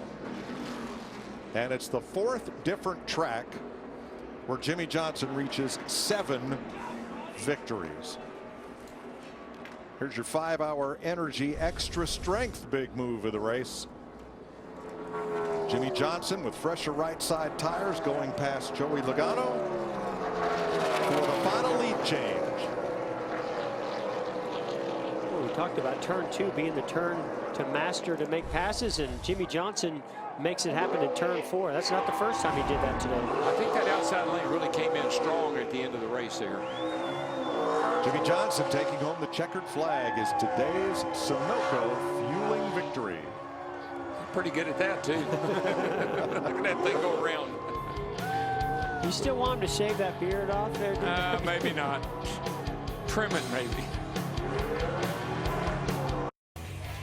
All 7 time, that finger in the air, maybe the 48 going for 8. He's in the playoffs. We're 19 races away. Another championship, not too far off for Jimmie Johnson. Kind of an intriguing race starting in the rear of the field, but in Texas, in the last 10, he's won 6.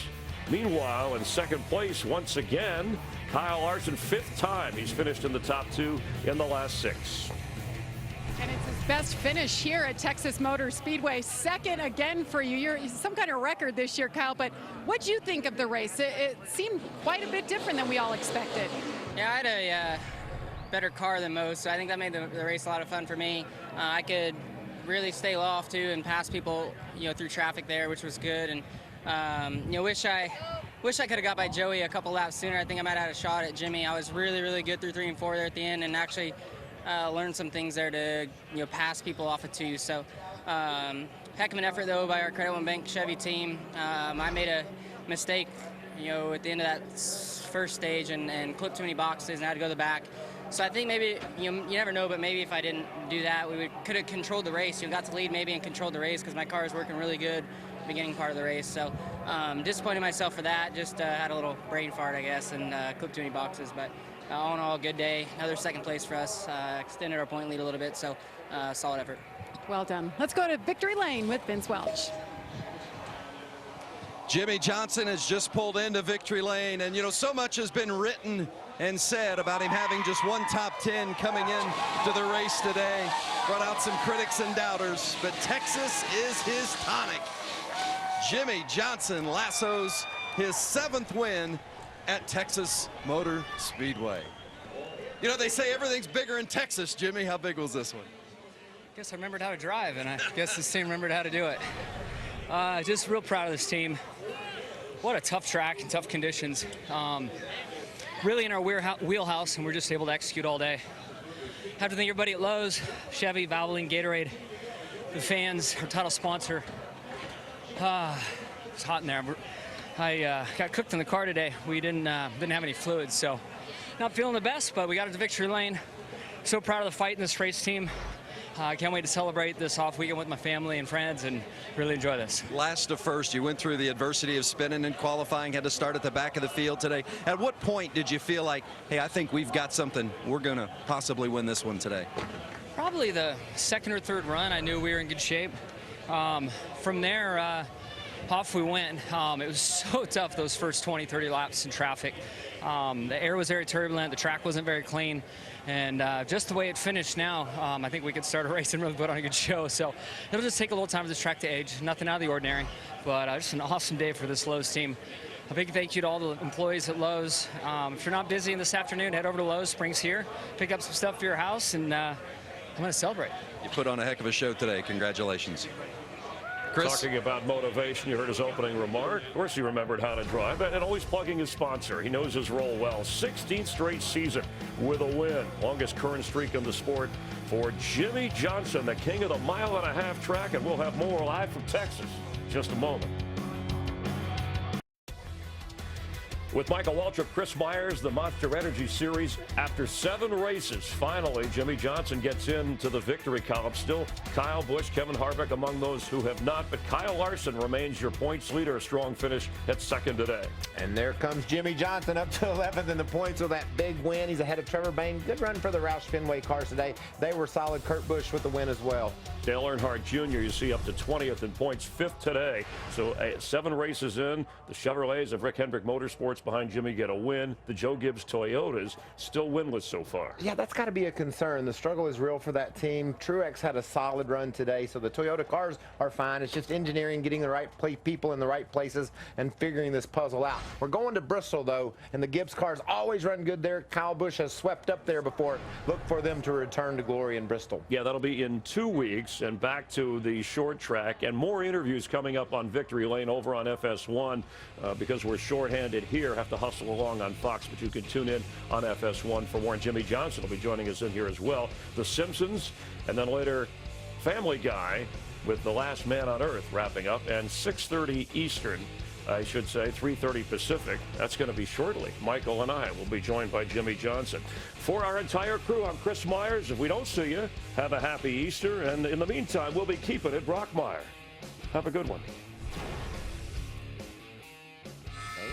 It's warm and windy in Texas.